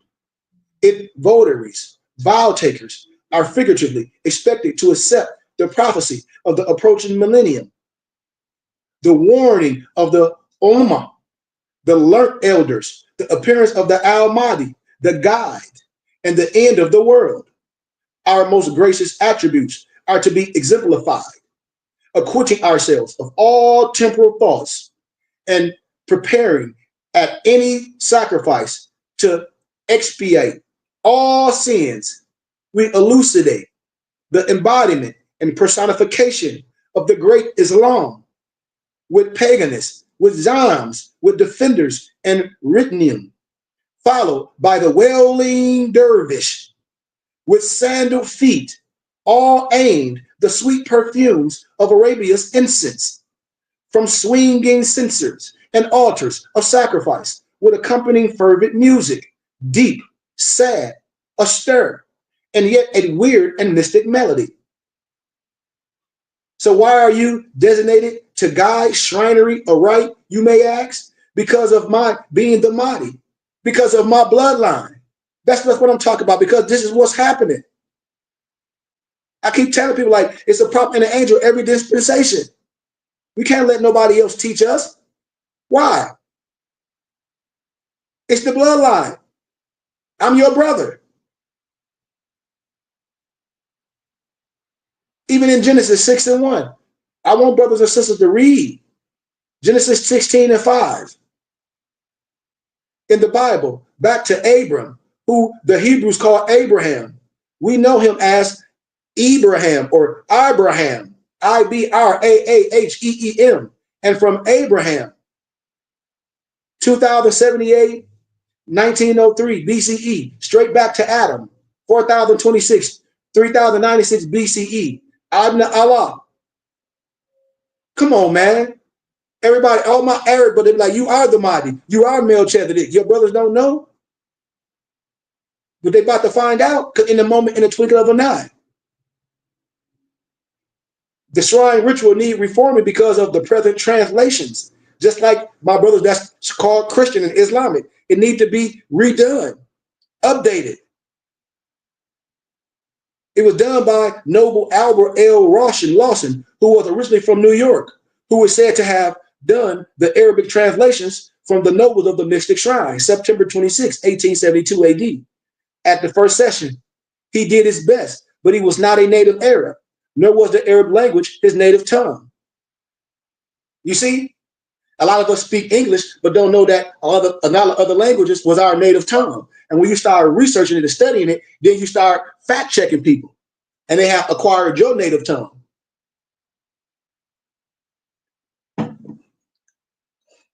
It said that the works of Sheikh Anasfi, who was a Persian poet, assisted him. The language of Persia is Farsi, which is not Arabic. And the Rik Allah Hassoun, Effendi, also assisted him, who was a Turkish poet. And Turkish is not Arabic. We keep sticking a fork in these people. They're just misquoting the text. An Italian by the name of Luigi or Luigi. You know, Mario Brothers, Luigi. I'm telling you, they make a mockery of everything. I'll start showing you. Also known as Louis Marassi. Remember, I'll be telling you, they always be having pen names or pseudonyms. Also assisted Lawson in 1689. A.C. Marassi translated a Quran from Latin to English and then added an Arabic text, not being translated from the Arabic, but rather from the Latin. puts 3 generations away from a clear understanding. Translating from other than the original language makes it harder to get a clear understanding. He also was not a scholar of the Arabic language. Just like when Negroes be using Zachariah Stitchin as some the Anunnaki, man, pseudo. So he only made references from other translations. This, of course, for a quite confusion and misleading translation of the Quran. He himself was a Catholic by religion under Pope Innocent the 11th. Fact check me. We sticking a fork in these clowns. I keep telling y'all, these Islam, these people, these pale Arabs that be talking that stuff and all that, well, their whole world is run by the ones that they want to call this and that. Their whole world. Let them say something. All the stuff that they quoting is false. Let them say something. That's where they shit come from. Excuse my candor. From the Catholic region under Pope Innocent the 11th, and his work was dedicated to the Roman Emperor Leopold I. His commentary began with refutation of the Quran, which speaks for itself. Marasi's main objective was to discredit Islam in the eyes of Europe. I'm telling you, they'd be mad. I'll be waiting for them. I'll be waiting for them. I like in love. They say, brother, come home. Stop painting your beard red. Stop painting your beard red. When I break down the Arabic slave trade and all that, then what? As you can see, not one of them was a native Arab or Arab. Mother tongue was Arabic. Any and all Arabs known you cannot, and I repeat, you cannot properly understand the Arabic language, and in particular, the Arabic Quran, without being a native of an Arabic-speaking country. And here are countries where the native language is Arabic: Syria, Libya, Iraq, Arabia, the Sudan, and the nearest to the perfect classical Arab spoken today is the Sudan. I'm telling you, I know what I'm saying. The Al-Muqarrun, the Shriners, had its roots in the original Syriac language. Just like the Christian Bible, just like the Islamic Bible. They know it. That's why they misquote it, because they won't even do the work. They act like they think they know it, lying to you. Well, if the information you got that you promulgate is wrong, then that means what? You a fool too, fool. This ain't slander. This is just common mathematics. 1 + 1 is 2. Yeah. To get to Friday, you got to go to Thursday. Yeah. What you mad for? You see? They had rigid training, discipline, and ritualistic initiations that made them worthy to become defenders. They were the pure Sufi who dressed in black and red because they were many great cities of trade to defend and protect, such as Baghdad in Iraq and Damascus in Syria. The shrine then spread to underground groups to protect great men from those who wished to take their thrones. The tribe in Syria that they initiated in the shrine during Muhammad's time was called Ghassan. They migrated from Arabia under Bilal, the Muazzin of Ethiopia, who launched from Halab or Aleppo, which means milk, which in Syria, where they claim his body is entombed. But in fact, he and his band of men snuck out by night for fear of assassination. As all of the other brothers of the sacred order feared for their lives, they crossed the burning sands on camel by night, following the great star, and on foot traveled westward to arrive in the city of what? Fez. You know, Fez, Morocco, for they were no longer allowed to visit the city of Becca, aka Mecca, which had fallen under Sunni rule by the first Sunni Khalifa, Abu Bakr, who was not blood related and not a Saeed. See, y'all know I'm telling the truth. I start showing y'all documents and everything. The Shriners were pursued even into Fez when they dressed as Moroccans with the jalab, the fez, and the silham. They went into the desert outside of Fez amongst the tribesmen, the Moors, and lived and taught the Berbers, aka Amazigians, who spread the Shriner, and Agazimians is freemen. Amazighi is a free man, and they native, they the Berbers. I'm telling y'all, I'm connecting history. Who spread the Shrine Brotherhood, then called the Al-Ikhwani, the Al-Ikhwani, the Alikhwaani, to Algiers and Algeria, Tunis, Libya, Egypt. I got a little bit more and we done. 5 more minutes. The spread of others. Remember Bilal, Ibn, Rahab, 551, 641 AD, began living amongst them, and many were initiated into the mystic shrine. They became known as the Idrisis in Morocco, the Idrisidis in Morocco. It also spread from Syria to Istanbul in Turkey. The Ali Bath originally moved up the Hijaz of Arabia down to Nubia in the Sudan, amongst the Ghanali way, were blood relatives of Muhammad's surviving grandson, Al-Sayyid al-Hassan, 625 to 669 AD, son of Ali and Fatima lived. The family settled in Sudan. When people be having these names like Fatima, Hassan, I hope y'all be knowing y'all history. Other survivors of Muhammad's wives, a party of relatives, and members of Al-Abbas family, thus the descendants of Muhammad, Ali, and Fatima, through who? Al-Hassan, 625 to 699 AD, family. And you let these Christians, oh, this is America, we don't know who and what it is at Canada. Man, go to sleep. Became known, the grandfather of Muhammad. They were rivals. These families, the Fatimids, the Dogolani, the Mahdias, and the Absiders, the Jaliyas, the Kamidiyas, were as they migrated to Sudan. I mean, come on, man. Like Jay-Z said, what more can I say? Europeans who learn Arabic, who would travel to what is called the Middle East, will see members of the secret sect as Sufis, chanting or dancing, and even enchanting skits of the past. They know I'm telling the truth.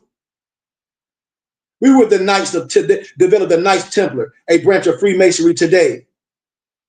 Europeans, they learned this. These Europeans in turn copied the idea from memory and made their own brotherhood of the Anglo-Saxons. That's why the true story in the Bible, Revelation 3:9, 2:9, the Jews that say they Jews, they're not the Jews. They're from the synagogue of Satan. They ain't no Caucasians. That came from Bloomback. Those are Asian from the Caucasus Mountain. They are Anglo-Saxons. Every scholar will tell you this. I keep trying to show my brothers, but we lost because you're afraid. Who are you afraid of? Who started out as poor pilgrims, which later developed into the Knights of Templars, a branch of Freemasonry today. They vowed to protect the pilgrims, who, like the Muslims, were trying to make pilgrimage to their holy city of Becca, as the Christian pilgrimage were making their way to their holy city, Jerusalem. It's a point to be made, what I'm saying. In the Euro Shriner handbook called All Shriner Handbook, y'all know what I'm talking about, under the subtitle, Significance of the Fez. But see, I done broke down what the Fez really mean. That's why I be waiting for these Negro Masons to become, boy, you took an oath, you won't even wear the Fez. And you Eastern Star, that's our empresses, that's under the DAR, the Negro Mason and the Negro woman Mason, y'all both the same. So go to sleep too. Go to sleep. Stop lying. There ain't no European lying to you. The Europeans say they're a son of Muslim. You taking that oath. You continue to lying to our people. You. Stop putting it on other people. They claim that the Crusaders interrupted the Muslims while on Hajj pilgrimage in the year 1096 AD, while others say it occurred in the year 644 AD. In the whole 1400 years of Islam, the Crusaders have never interrupted the Muslim rituals, nor have they ventured to Becca. This date and event is another one of the many innocent mistakes that are being corrected. I'm telling you, and they can be mad all they want to, but we don't care.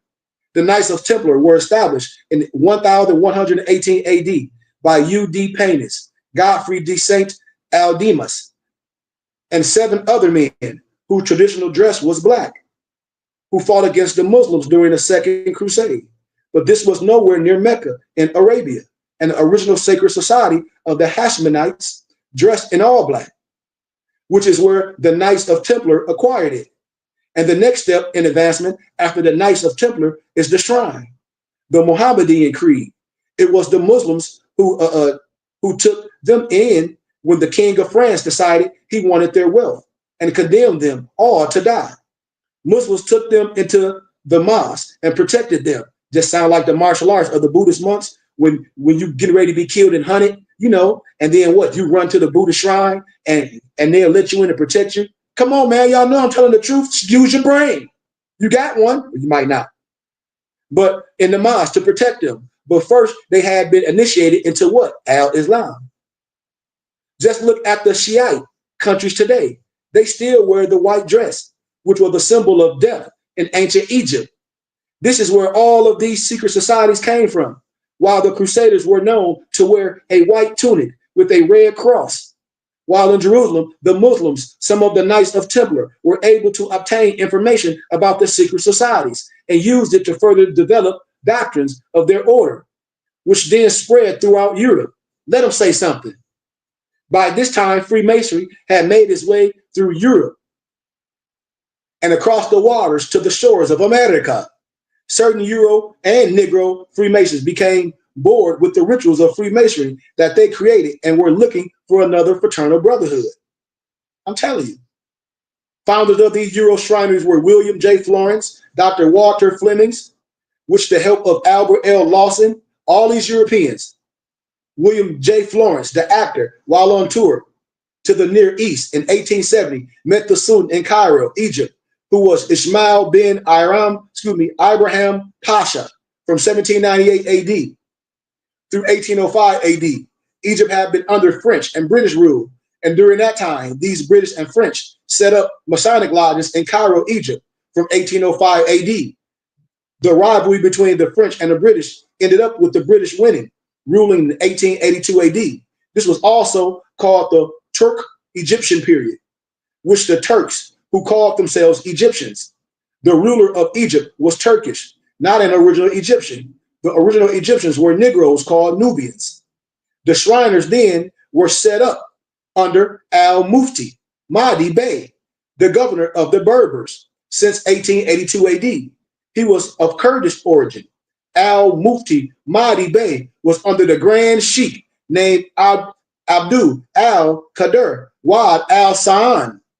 The order moved into Sudan, where they encountered the real Shriners called the Kalwithia order, which was established in the 14th century and reactivated by al-Mahdi Muhammad al-Mahdi, 1845-1885 AD in the 18th century, as al-Khalasina and Surla, or the al-Kawithia order of the Sufi. The Turkish initiates called it the Halvati order, the Halvati order, a mispronunciation of the Kalwitiya, the Khalwatiyya, and they add Bey to their names. It also spread to Algiers when missionaries were sent to propagate its teachings in Africa. Yep. One of these, As-Samani, 1775 AD, established a new suborder, which was brought back to Sudan about 1800 AD by a Sudanese, Ahmad At-Tiyab al-Bashir, who had been initiated in Medina, Saudi Arabia, in the Ali Temple. Another religious teacher whose followers were to have great influence in the Sudan was Ahmed ibn Idris al-Fasi, who originated from the Fez, Morocco, as the original Moors. They issued charters to the Europeans to enact the rites and rituals of the order called the Ancient Arabic of the Order of the Mystic Shrine. I told y'all, all European Masons, they're going to tell you that they are son of a Muslim, but these Negro Masons sit their stupid ass up here and talk about they a widow's son. Are you retarded? Absolutely. The joke of Masonry is not the European, it's the Negro. I hope y'all understand. I hope y'all catching what I'm saying. I'm almost done. This was to imply that they belong to the ancient order of Moors from Fez. That's why the Europeans say he's the son of a Muslim. Ding, ding. Their degrees were given in Arabic only, but the European Shriner could not translate them properly. The Sultan, who was head of the society after which the shrine was patterned, was intrigued by William J. Florence's wit and charmed and had him inducted into the order. Y'all know I'm telling the truth. I can go on and on, but I want to stop right there, man. Dope. I hope y'all had a nice illumination. You know, I can go deeper with it. But all Freemasons did not receive the new Freemasonic fraternity of Shrine. They don't know. And a lot of our brothers don't know. You know, ancient Tamari, Egypt, is the original and true home of Freemasonry, where Cush, the father of the great master builder, Nimrod, and then Christians are trying to act like Nimrod did something bad, but you lying too. Everything about you, you want to make evil. And Negroes promulgate that stupid stuff. Nimrod's seed was from Genesis 10 and 8. What many people are unaware of is the fact that the first Freemason was Nimrod, because it was his Tower of Babel. It was his Tower of Babel that got the attention of the Lord, Yahweh, in the Bible, to the point where he had to come down to see what was happening with the structure of the building of the Egyptian architect. Now, the Lord of the Holy Bible was so angered by what he saw, that's what the stories say, that he held the tower destroyed and the language of the people confused, so that they would not be able to understand one another, which would disunify the people, thus preventing them from using the same information to rebuild this great structure again. Genesis 11 and 7. I'm telling you, man, I'm sticking a fork in all the dummies. The secrets have been kept sacred from time until right now. Right now, I'm removing it. And then they can come with more. I'll remove all the veil. Only those who have been tried, proven, and found worthy are passing to these secrets by way of mouth to ear. That's how I got it. I told you the wisdom from mouth to ear. And I got the manuscripts. The original brotherhood of this masonry was formed. Nimrod, the first master mason in your Bible. Then you got Haram Abiff, you know? So I hope y'all understand what I'm saying. These, no disrespect to all my European masons and my European Rosicrucians, but I ain't snowman wisdom. Point blank. Snowman wisdom. All of them. Snowman wisdom. And any ancient Freemason know. You can't fool a real Shriner. You know? You know? I told you, it was originally started in Arabia by the great-grandfather of Asiad. I told y'all that already. What does the word noble mean? People was asking me. When you look up the etymological dictionary, it comes from nobilis, G-N-O-B-I-L-I-S, which literally means knowable. So a noble is knowable from Latin, as to know, as is, to meet someone. The root from which the word noble comes is Latin, and it's nobilis, N-O-B-I-L-I-S, which simply means knowable. Know to imply a famous person, honorable. I keep telling y'all, most stuff is Latin. Law, Latin. And if you don't know Latin, you people be portraying names of noble when they say they like me. How? You ain't the most high. Yeah, I say you would high, but it's the most high. You're dealing with the pantheon. The Arabic rendition, sharif, comes from the root verb sharaf, S-H-A-R-A-F-A, to know about. It as a noun becomes sharafat, to be highborn, hybrid, noble, illustrious, eminent, distinguished, honorable, one well known and popular. From this definition, you can see why the word sharif is sometimes translated as noble.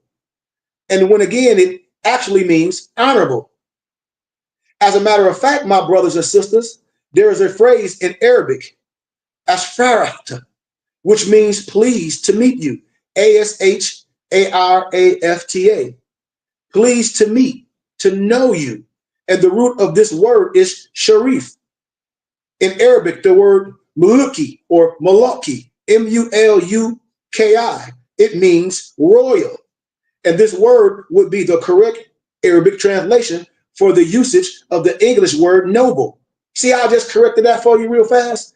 The descendant of the prophet of Arabia, As-Siyah, Muhammad, were also known as Nisyib, N-A-S-I-Y-B, and it also means noble, while the word Asil, A-S-I-Y-L, is used for any and all people of noble descent. So does the English word sharif or sheriff, S-H-E-R-I-F-F, come from the Arabic word sharif, S-H-A-R-E-E-F? Yes. And the English word sheriff, S-H-E-R-I-F-F, as used by law enforcement, come from the Old England, and it was a person of royal authority. This is the same meaning for noble. And as you can see clearly, this word is from the Arabic word sharif. They will tell you the word came from two words, one being S-H-I-R, an office, and the other R-E-E-V-E, king's office. Put together, however, both words S-H-I-R and R-E-E-V-E still pertain to a rank, which coincides with one's meaning for the title sharif, and was grafted over into the English language, as well as so many other words of the English language. Another fork in them. Last one. Question, where does the word noble come from? It's from the ancient Syriac, now called the Arabic language. And those that spoke it were original Arab Negro Shriners, the Hashemites, the Hashemites, H-A-S-H-I-M-I-T-E-S, the Budian desert wanderers, the tent dwellers of the hot desert sands, the ancient nomadic tribes. They wandered the east lands of the Samaria to America and were known by many names, such as the wanderers, in which it was the Arabic word Arab means, or A-R-A-P. Other meanings of Arab is to move swiftly. It's like what more mean. All you got to do is moving and doing something, move about with haste, and to roam. There were also the dark-skinned, woolly-haired people called Moors from Fez, Morocco, Al-Maghrib, the West, also called the tribe of Kedar. You know, in your Bible, I am dark and comely from the tribe of Kedar. You don't know how to read? It's in your biblical scripture. It is, I know. Genesis 25:13. By others, and the Afar, the Dongola, and the Nubians. They were also known as Sharif, honorables, from where you get Sharif, honorable. Although, as you have already read, I've already break down, Sharif, S-H-A-R-E-E-F, is often used for the English word noble. And is the tribe of Hashem mentioned in the Noble's Quran? Brother, yes. The whole chapter 106 of the Noble Quran is dedicated to the to the Quraysh tribe of Hashem, named chapter of the Quraysh, as a chief of the clan, named it Quraysh because of other tribes felt that it was the tribe of the Banu Kenna, was the center of attention because of the greatness of its ancestors, of whom it was named. Father of An-Nasr, the Nasar, which is the helper, the grandfather of Far, who was surnamed Quraysh, and the other tribes were jealous. Hassim formed the tribe in the year of 494 AD. See, this is the history of all science. It's the street of Mecca, the quarter of Banu Hassim. It is, whereas Sayyid Muhammad was born and spent part of his life. Remember the lost and found 13th tribe everyone is searching for? Remember? See, this is also the same tribe Jesus was looking for. Watch this. Jesus himself said, fact check me, Christians. Jesus said in Matthew chapter 10, verse 5, and in a part of 6, go not into the way of the Gentiles and into the city of the Samaritans. Enter ye not, but go rather to the lost sheep of the house of Israel. And in Matthew 15:24, but he also said, I am not sent but unto the lost sheep of the house of Israel. The prophet Muhammad said this of his tribe, whosoever wishes for the destruction of the Quraysh tribe, him may God destroy. Said that Muhammad said the office of the Khalifa should be in the Quraysh as long as there are two persons left in the tribe, one to be the ruler and the other to be the ruled. So what is the original purpose of the order? It was to protect the noble bloodline and the sacred shrines of the holy city, and later all other faiths. You see? And it was necessary because Becca, which is Mecca, was an ancient and prosperous city, which had tolerance of all beliefs. You see? And it was a center of wealth and tribes. I could take you to an area of where Moors, Christians, all that get along together. Many merchants and pilgrims on the way to Mecca were under constant attack by Rufins, So the sacred society known as the Hashemonites was created to protect them. You see? Told y'all, man, we're going to always come around and bring it all the way back. You know, your fez, your tarbouche, your tarba, you know, that's what they call it. All your natural. It's all yours. I'm telling you. I start breaking down old manuscripts and everything. The Negroes, Afro Shriners, they the offshoot of Prince Hall sect. Negro Freemasonry, known as the ancient Egyptian Arabic of the northern the mystic shrine. They inherited the titles, the uniform, flag, even the incorrect rituals and passwords. Everything they do is wrong. It's wrong.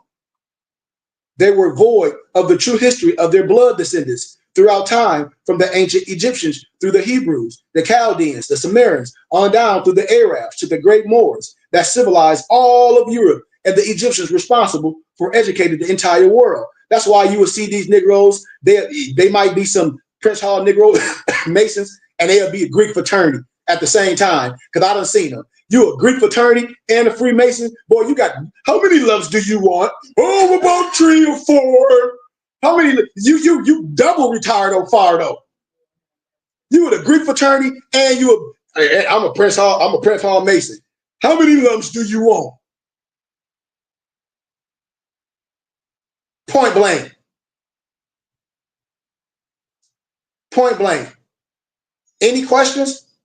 Anybody that Mahmoud, do y'all got any questions?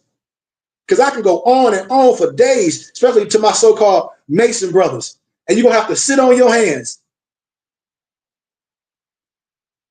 Any questions? Anybody got anything? If not, we about to wrap this bad boy up and we out of here. They don't even know what the word Quran means. It's from the Hebrew word kara, Q-A-R-A, to read. That's what it means. Exodus 24:7. Later adopted in the Quraysh dialect called Arabic as karara, retaining the same meaning, to read.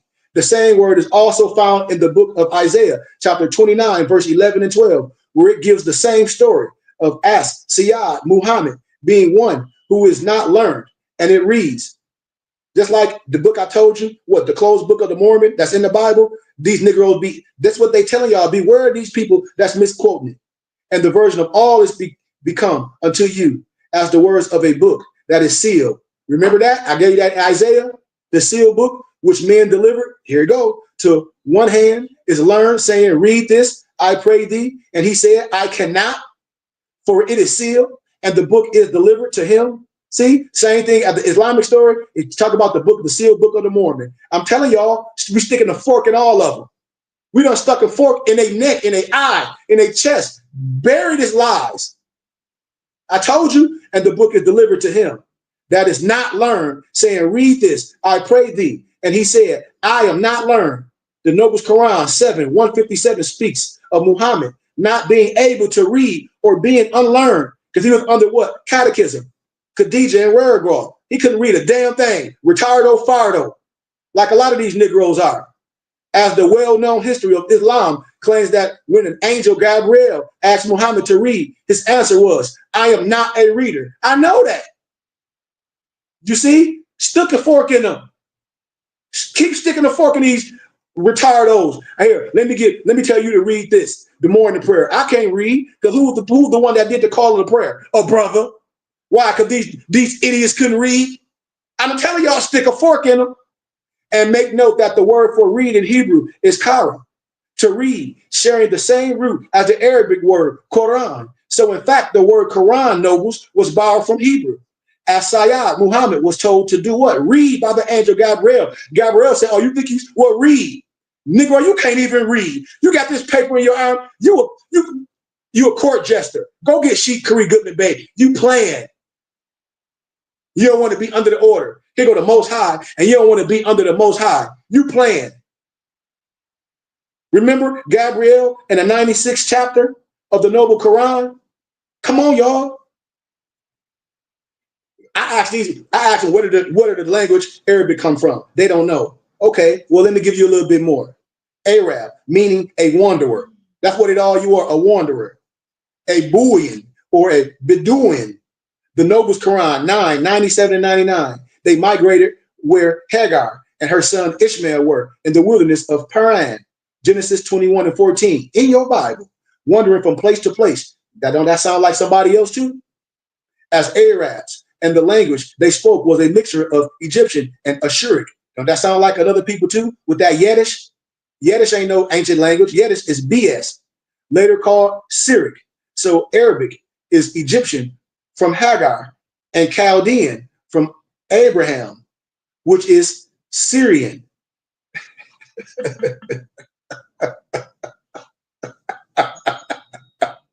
I can go on all day. I started breaking down the Bukhari, the Hadith, chapter 4, 765.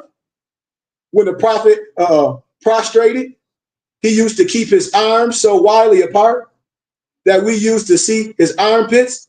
The Sub-Nera al-Bukhari said the whiteness of his armpits. Come on, y'all. And then I get the Bukhari Hadith, it named all Muhammad black nigger slaves. And then these Negroes, well, Islam is some black man religion. When I started using your history to fact check you, you be shut up. Hadith 4:747, Bukhari. I heard Anas bin Malik describing the prophet saying he was of medium height amongst the people, neither tall nor short. He had a rosary color, neither absolutely white nor deep brown. His hair was neither completely curly nor quite lank. Divine inspiration was revealed to him when he was 40 years old. Same here. He stayed 10 years in Mecca, receiving the divine inspiration, and stayed in Medina for 10 more years. When he expired, he had sacredly 20 white hairs in his head and beard. Rabbi said, I saw some of his hairs and it was red. That's why the Negroes started be painting their beard red. When I asked about that, I was told that it turned red because of scent. You know, it turned red because of scent, but these Negroes be dyeing their beard. I can go deeper with it. But you can see the racism was not in the original hadith, but was added in the commentary by women who have no say or leadership amongst the Muhammadans. I'm telling y'all, the Muslimin is the same as Paul in Christianity, self-acclaimed and unknowingly accepted. Aha. Then there is the real Asiyah Muhammad. But their hadith traditions say very little about the real Muhammad. There is a misconception that Muslims have about the Prophet Muhammad being the greatest, and many Muhammadans act out that create this belief. But the fact is that the Nobles Quran 2 and 285 disputes Muhammad being greater than any of the other Bible prophets, of which he named by blood, who lived before him, stating the Noble Qurans, chapter 2, 136. Because I can show you, it's like when you're confused with this, go to the books that was written before this. Now, what books were written before this? You got to start fact checking what holy scriptures was written. I got them all. Dala Neferi, Bani, Ahmad, Minhum, which is, we do not make any distinction between any of them, scriptures or prophets. Another, they finna lock us up for, because we just killed them 100 times. I told y'all the year was Sayyid Mustafa Muhammad al-Amin, the prophet. Man, I can do this all day. So I hope y'all, my Muslim brothers and sisters that's out here promulgating something, and I say, well, I'll show you the same thing in your Quran. I can show you the same thing in your Bible. And I'll be like, yeah, you the one that's confused. You the one that's confused. Listen, man, let me give you all this as I close. Watch this. It's very simple. Who told the prophet in a vision that there was only one God? Watch this. According to the Islamic teachings, the angel known as who? Jibreel, a derivative of the name what? Gabriel. Another fork in them. They be trying to make you think this something. They got some old other God. Boy, go to sleep. Borrowed from the Bible. First appeared to Muhammad in the cave of Hira in the year 610 AD, 3 miles down from Mecca. Refer to the holy tablets that I'll break down later, and declared the declaration of the Torah, telling him to simply Ara, which is read. But them Negroes couldn't read. But what was he to read? Being the Quran wasn't revealed. Well, it was the Bible. You heard me. You heard me. Man, I'm going to keep sticking the fork in them. The angel Gabriel's last visitation was to Jesus, Yahshua, who was called in the book of John 20 and 16, Lord or Master, Rabboni, And in Greek, they retain the same Hebrew rendition, Rabboni, Rabbonee, which simply means my rab or rabbi. See, watch this. We almost done. We almost home. No other God was called Rab. However, many men were called rabbis amongst the Hebrews. Read in your Bible, Matthew 23:7, but only one, Jesus Yahshua, was rightly called Rabboni. See, that's what they call Rabboni. Yeah, you might be high, but you're dealing with the Most High. You're dealing with the Pantheon. You're dealing with sheep, good and bad. He ain't dissing your position, retardo, fardo. The book of Revelation 23:8. So this same angel, Gabriel, as you read in the book of Luke 1:19, described that he is the one who stands in the presence of God and speaks to God's messenger and brings glad tidings. This very angel, Gabriel, was referred to as the Holy Ghost in John 14:26. And in verse 16, it clearly states, and I quote eloquently with the silver tongue, I will pray the Father, and he shall give you what? Another comforter. The Greek word for comforter is parakletos, which in Arabic, it is rendered Ahmad, meaning praised. It's shortened for Muhammad. Reading in the Nobles Quran 61:6. So when this angel Gabriel came to fulfill the prophecy, my brothers and sisters, of the comforter Muhammad, that comforter Gabriel filled Muhammad with the Holy Ghost to become the comforter and told him to go back and read about the child born filled of the Holy Ghost. Matthew 1:20, saying to him, simply, Muhammad, read. Muhammad did not know what to read. So Gabriel repeated, read the name of your Rab. Lord, Master, Teacher, read the book of John 16, verse 13 and 14. And then you'll find the Nobles Quran today, greater stories of Jesus, his mother and his family than we do Muhammad and his mother and his family. The prophecy was being fulfilled. The Noble Quran calls Jesus the Spirit of Allah. Read in the Noble Quran 4:1-71. And the angel Gabriel, the Holy Ghost, was telling Muhammad to read what the Noble Quran refers to as the Injil or the Evangel, which is the New Testament, the book of Rabboni, Jesus. Read, he said, in the name of your Lord who created. It's in the Quran 91:6. Read in the name of your Lord who created. Come on. These ties with the Shama Yisrael in Deuteronomy 6:4, which became the Kalma of the Shadah or the Tawheed in Islam. In your biblical scripture, Deuteronomy 6:4, with modern Hebrew inserts.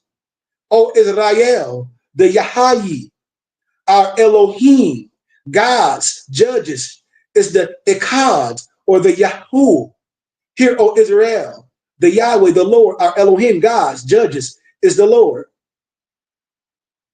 See, what God was Muhammad called to worship, y'all? Watch this.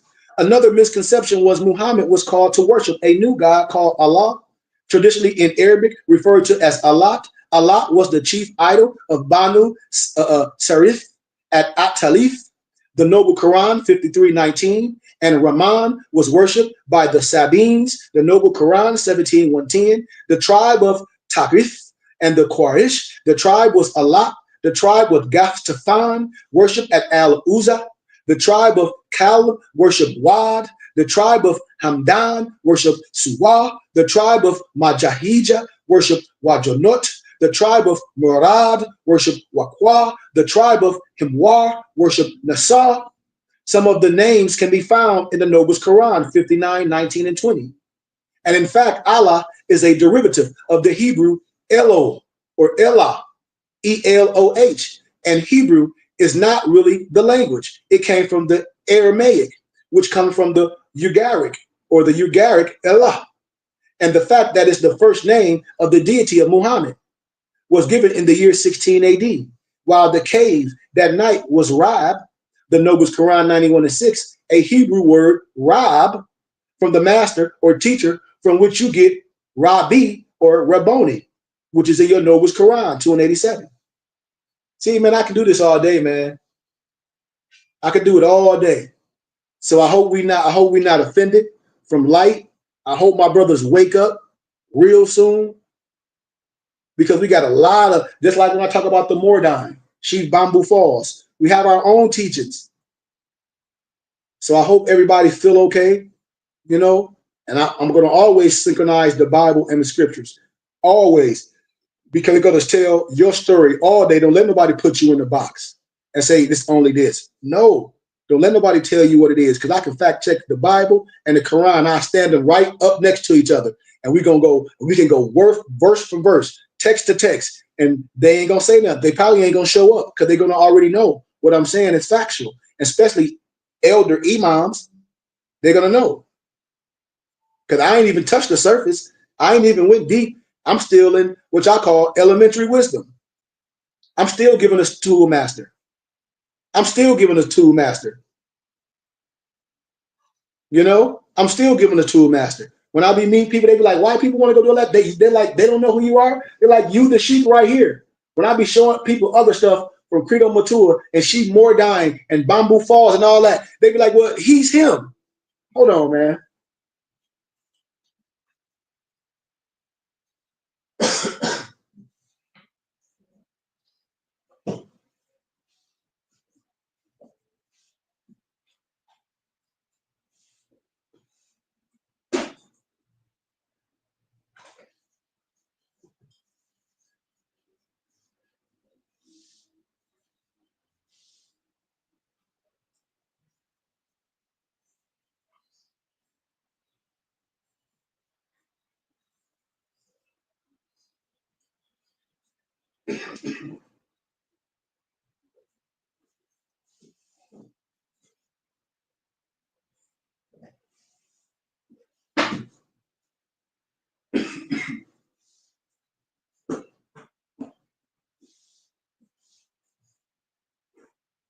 Uh,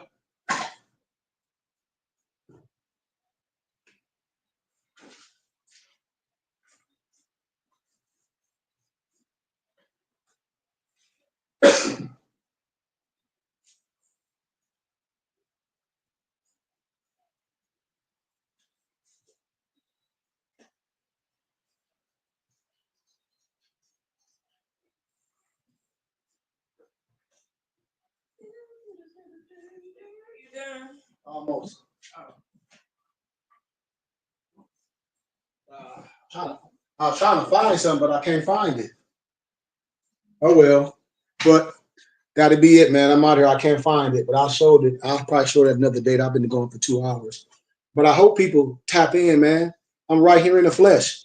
I'm right here. That's what I'll be telling people. All the Sufi, all anything, all the Masonic teachers, all the Kemetic teachers, all the ancient Egyptian manuscripts. It's right here.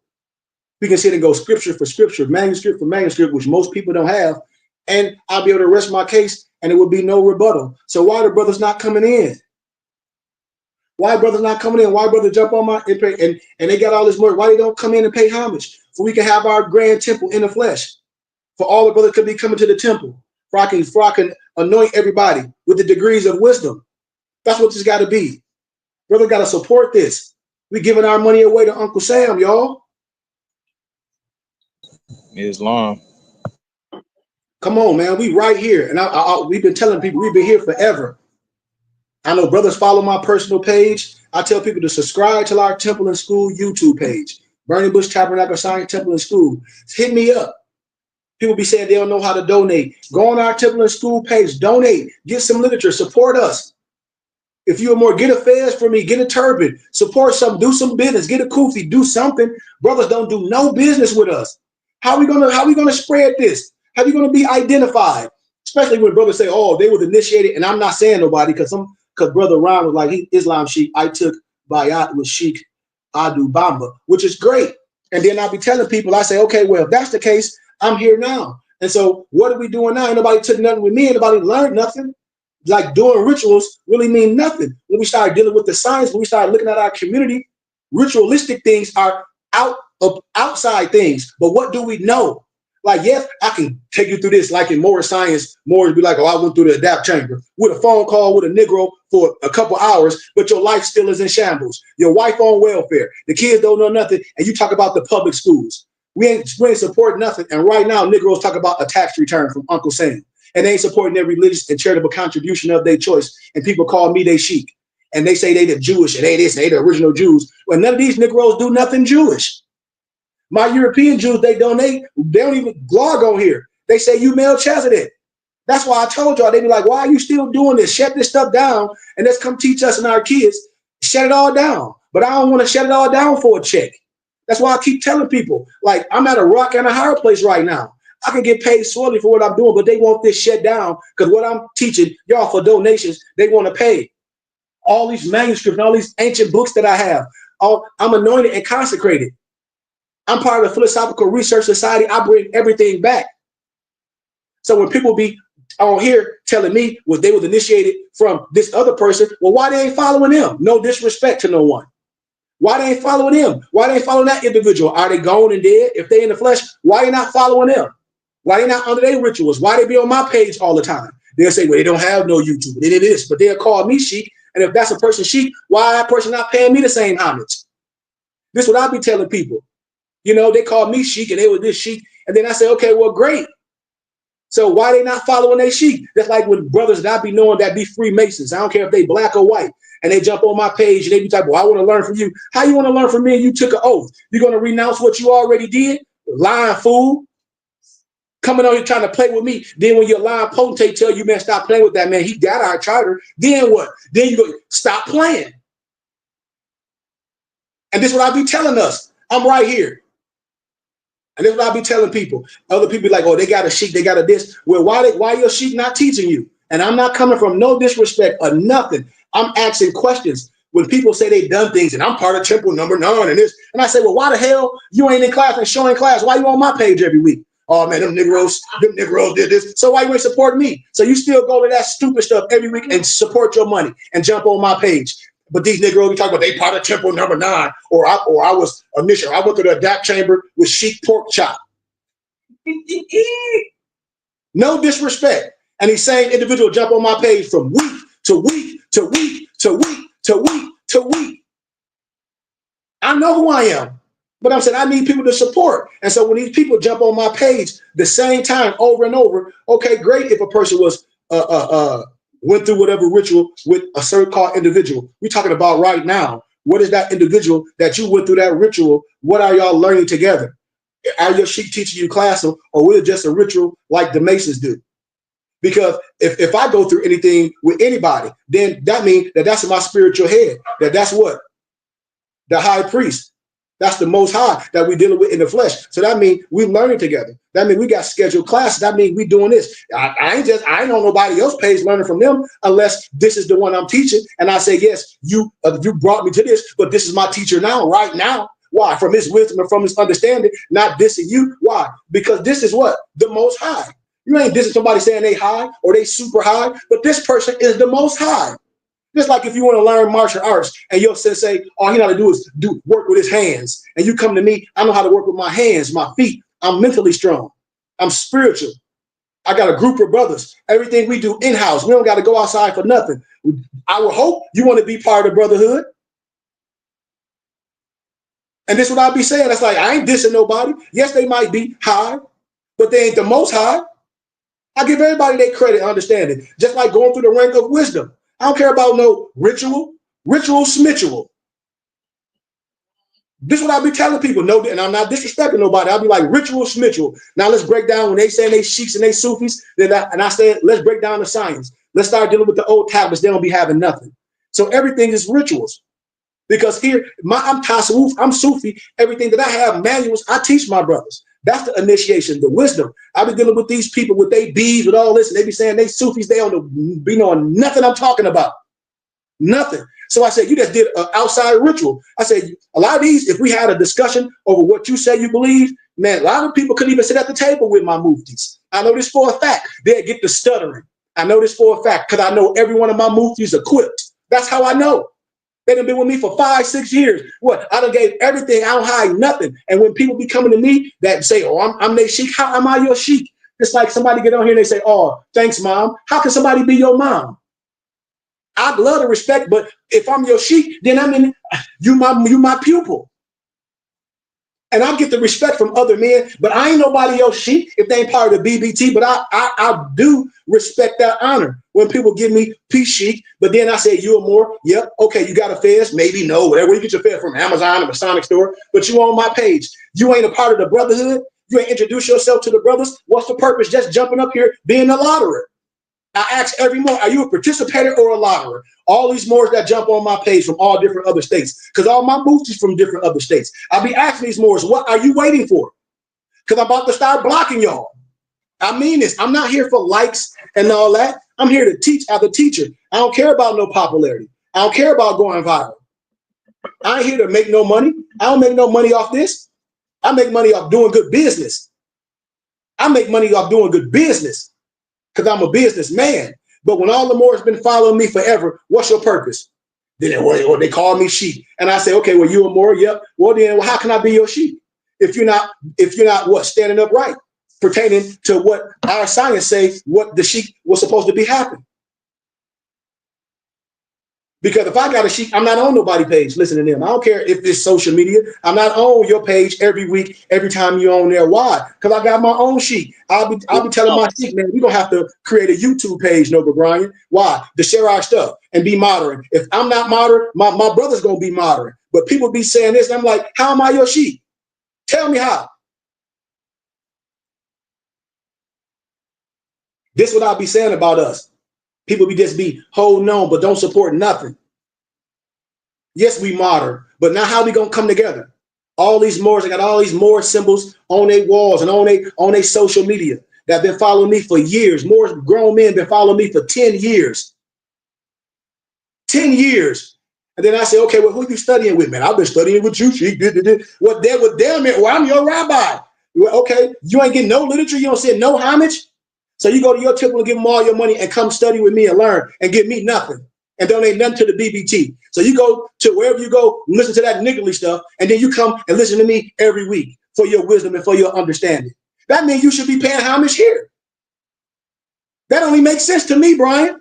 And I don't care if nobody get mad. I'll be paying attention to what happened. If a brother come on here and they say they was done by this and they was done by that, and they know this, and they got all these Moors logos, and they on my page every week, what am I to you? And then people call me sheik. Okay, that's great then, but how am I your sheik? Yes, I get it, sheik. I get that. But if I'm a Moor and I got all these Moorish things and I'm on this main page, damn it, why he not my sheik? Because I get he a sheik. If somebody asks you, you got a sheik? No, but I'm on this sheik page every week. Huh? You don't have a sheik, a rabbi, a Melchizedek, but you on this rabbi, Melchizedek sheik every page. I mean, every week. Do you give homage? Do you got the sheik literature? Because the sheik wrote about 20 books about the science, about the fez, and about what he believed, and about the al-salah, about the all the science, you know, the mystic shrine, all that. He got. Do you have his manuscripts? No. Well, what are you talking about then? The sheik got his own own pages. You don't got to go to Amazon and get none of this stuff. He used his own money to create his own web pages. The sheik got his own page where you can get turbans and kufis and tunics and bonnets. He got a company where you can get books, bindedbooks.com, mypdfbooks.com, that's book with the Z. But if you donate, the sheik will give you shit. He will give you stuff. If you donate, he'll give you things if you make a connection with him and talk to him. I love all y'all, man. Noble Brian, if you don't got any questions, give us our Moorish American prayer and our benediction and take us out, my brother. Peace and love.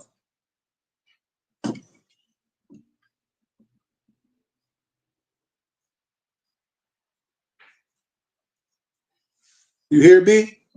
No? If not, I'll just take us out.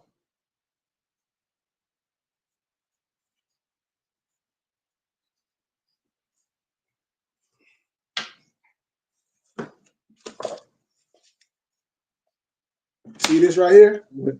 Like a lot of people be talking about stuff, but I'm right here. This Sheikh Sufi, Amu Bamba. When I be dealing with a lot of my content of Alkin, brother. They like, you just a Sufi. And a lot of these American Negroes is operating on something stupid. They're like, you just don't know. That's why I said I'm accepted everywhere. They don't know that they more dying. We taught our own science. You know, Rasul means privileged. When I be other place, they be calling me Rasul. You know, peace be among him. You know, and his parents were Moors. You know, all in the history. His parents were Moors. Brian, can you take us out, man? Are my nobles there? They probably done got up, went somewhere. Noble Brian, you there? I'm gonna close this out. I do our North American prayer. Allah, the Father of the universe, Father of love, truth, peace, freedom, justice. Allah is my protector, my guide, my salvation by night and by day. Through his holy prophet, Noble Ali, Shalom Alakim, Ayash Ayah, peace, peace, peace, peace, peace, peace, peace, peace, peace, peace, peace, peace, peace, peace, peace, peace.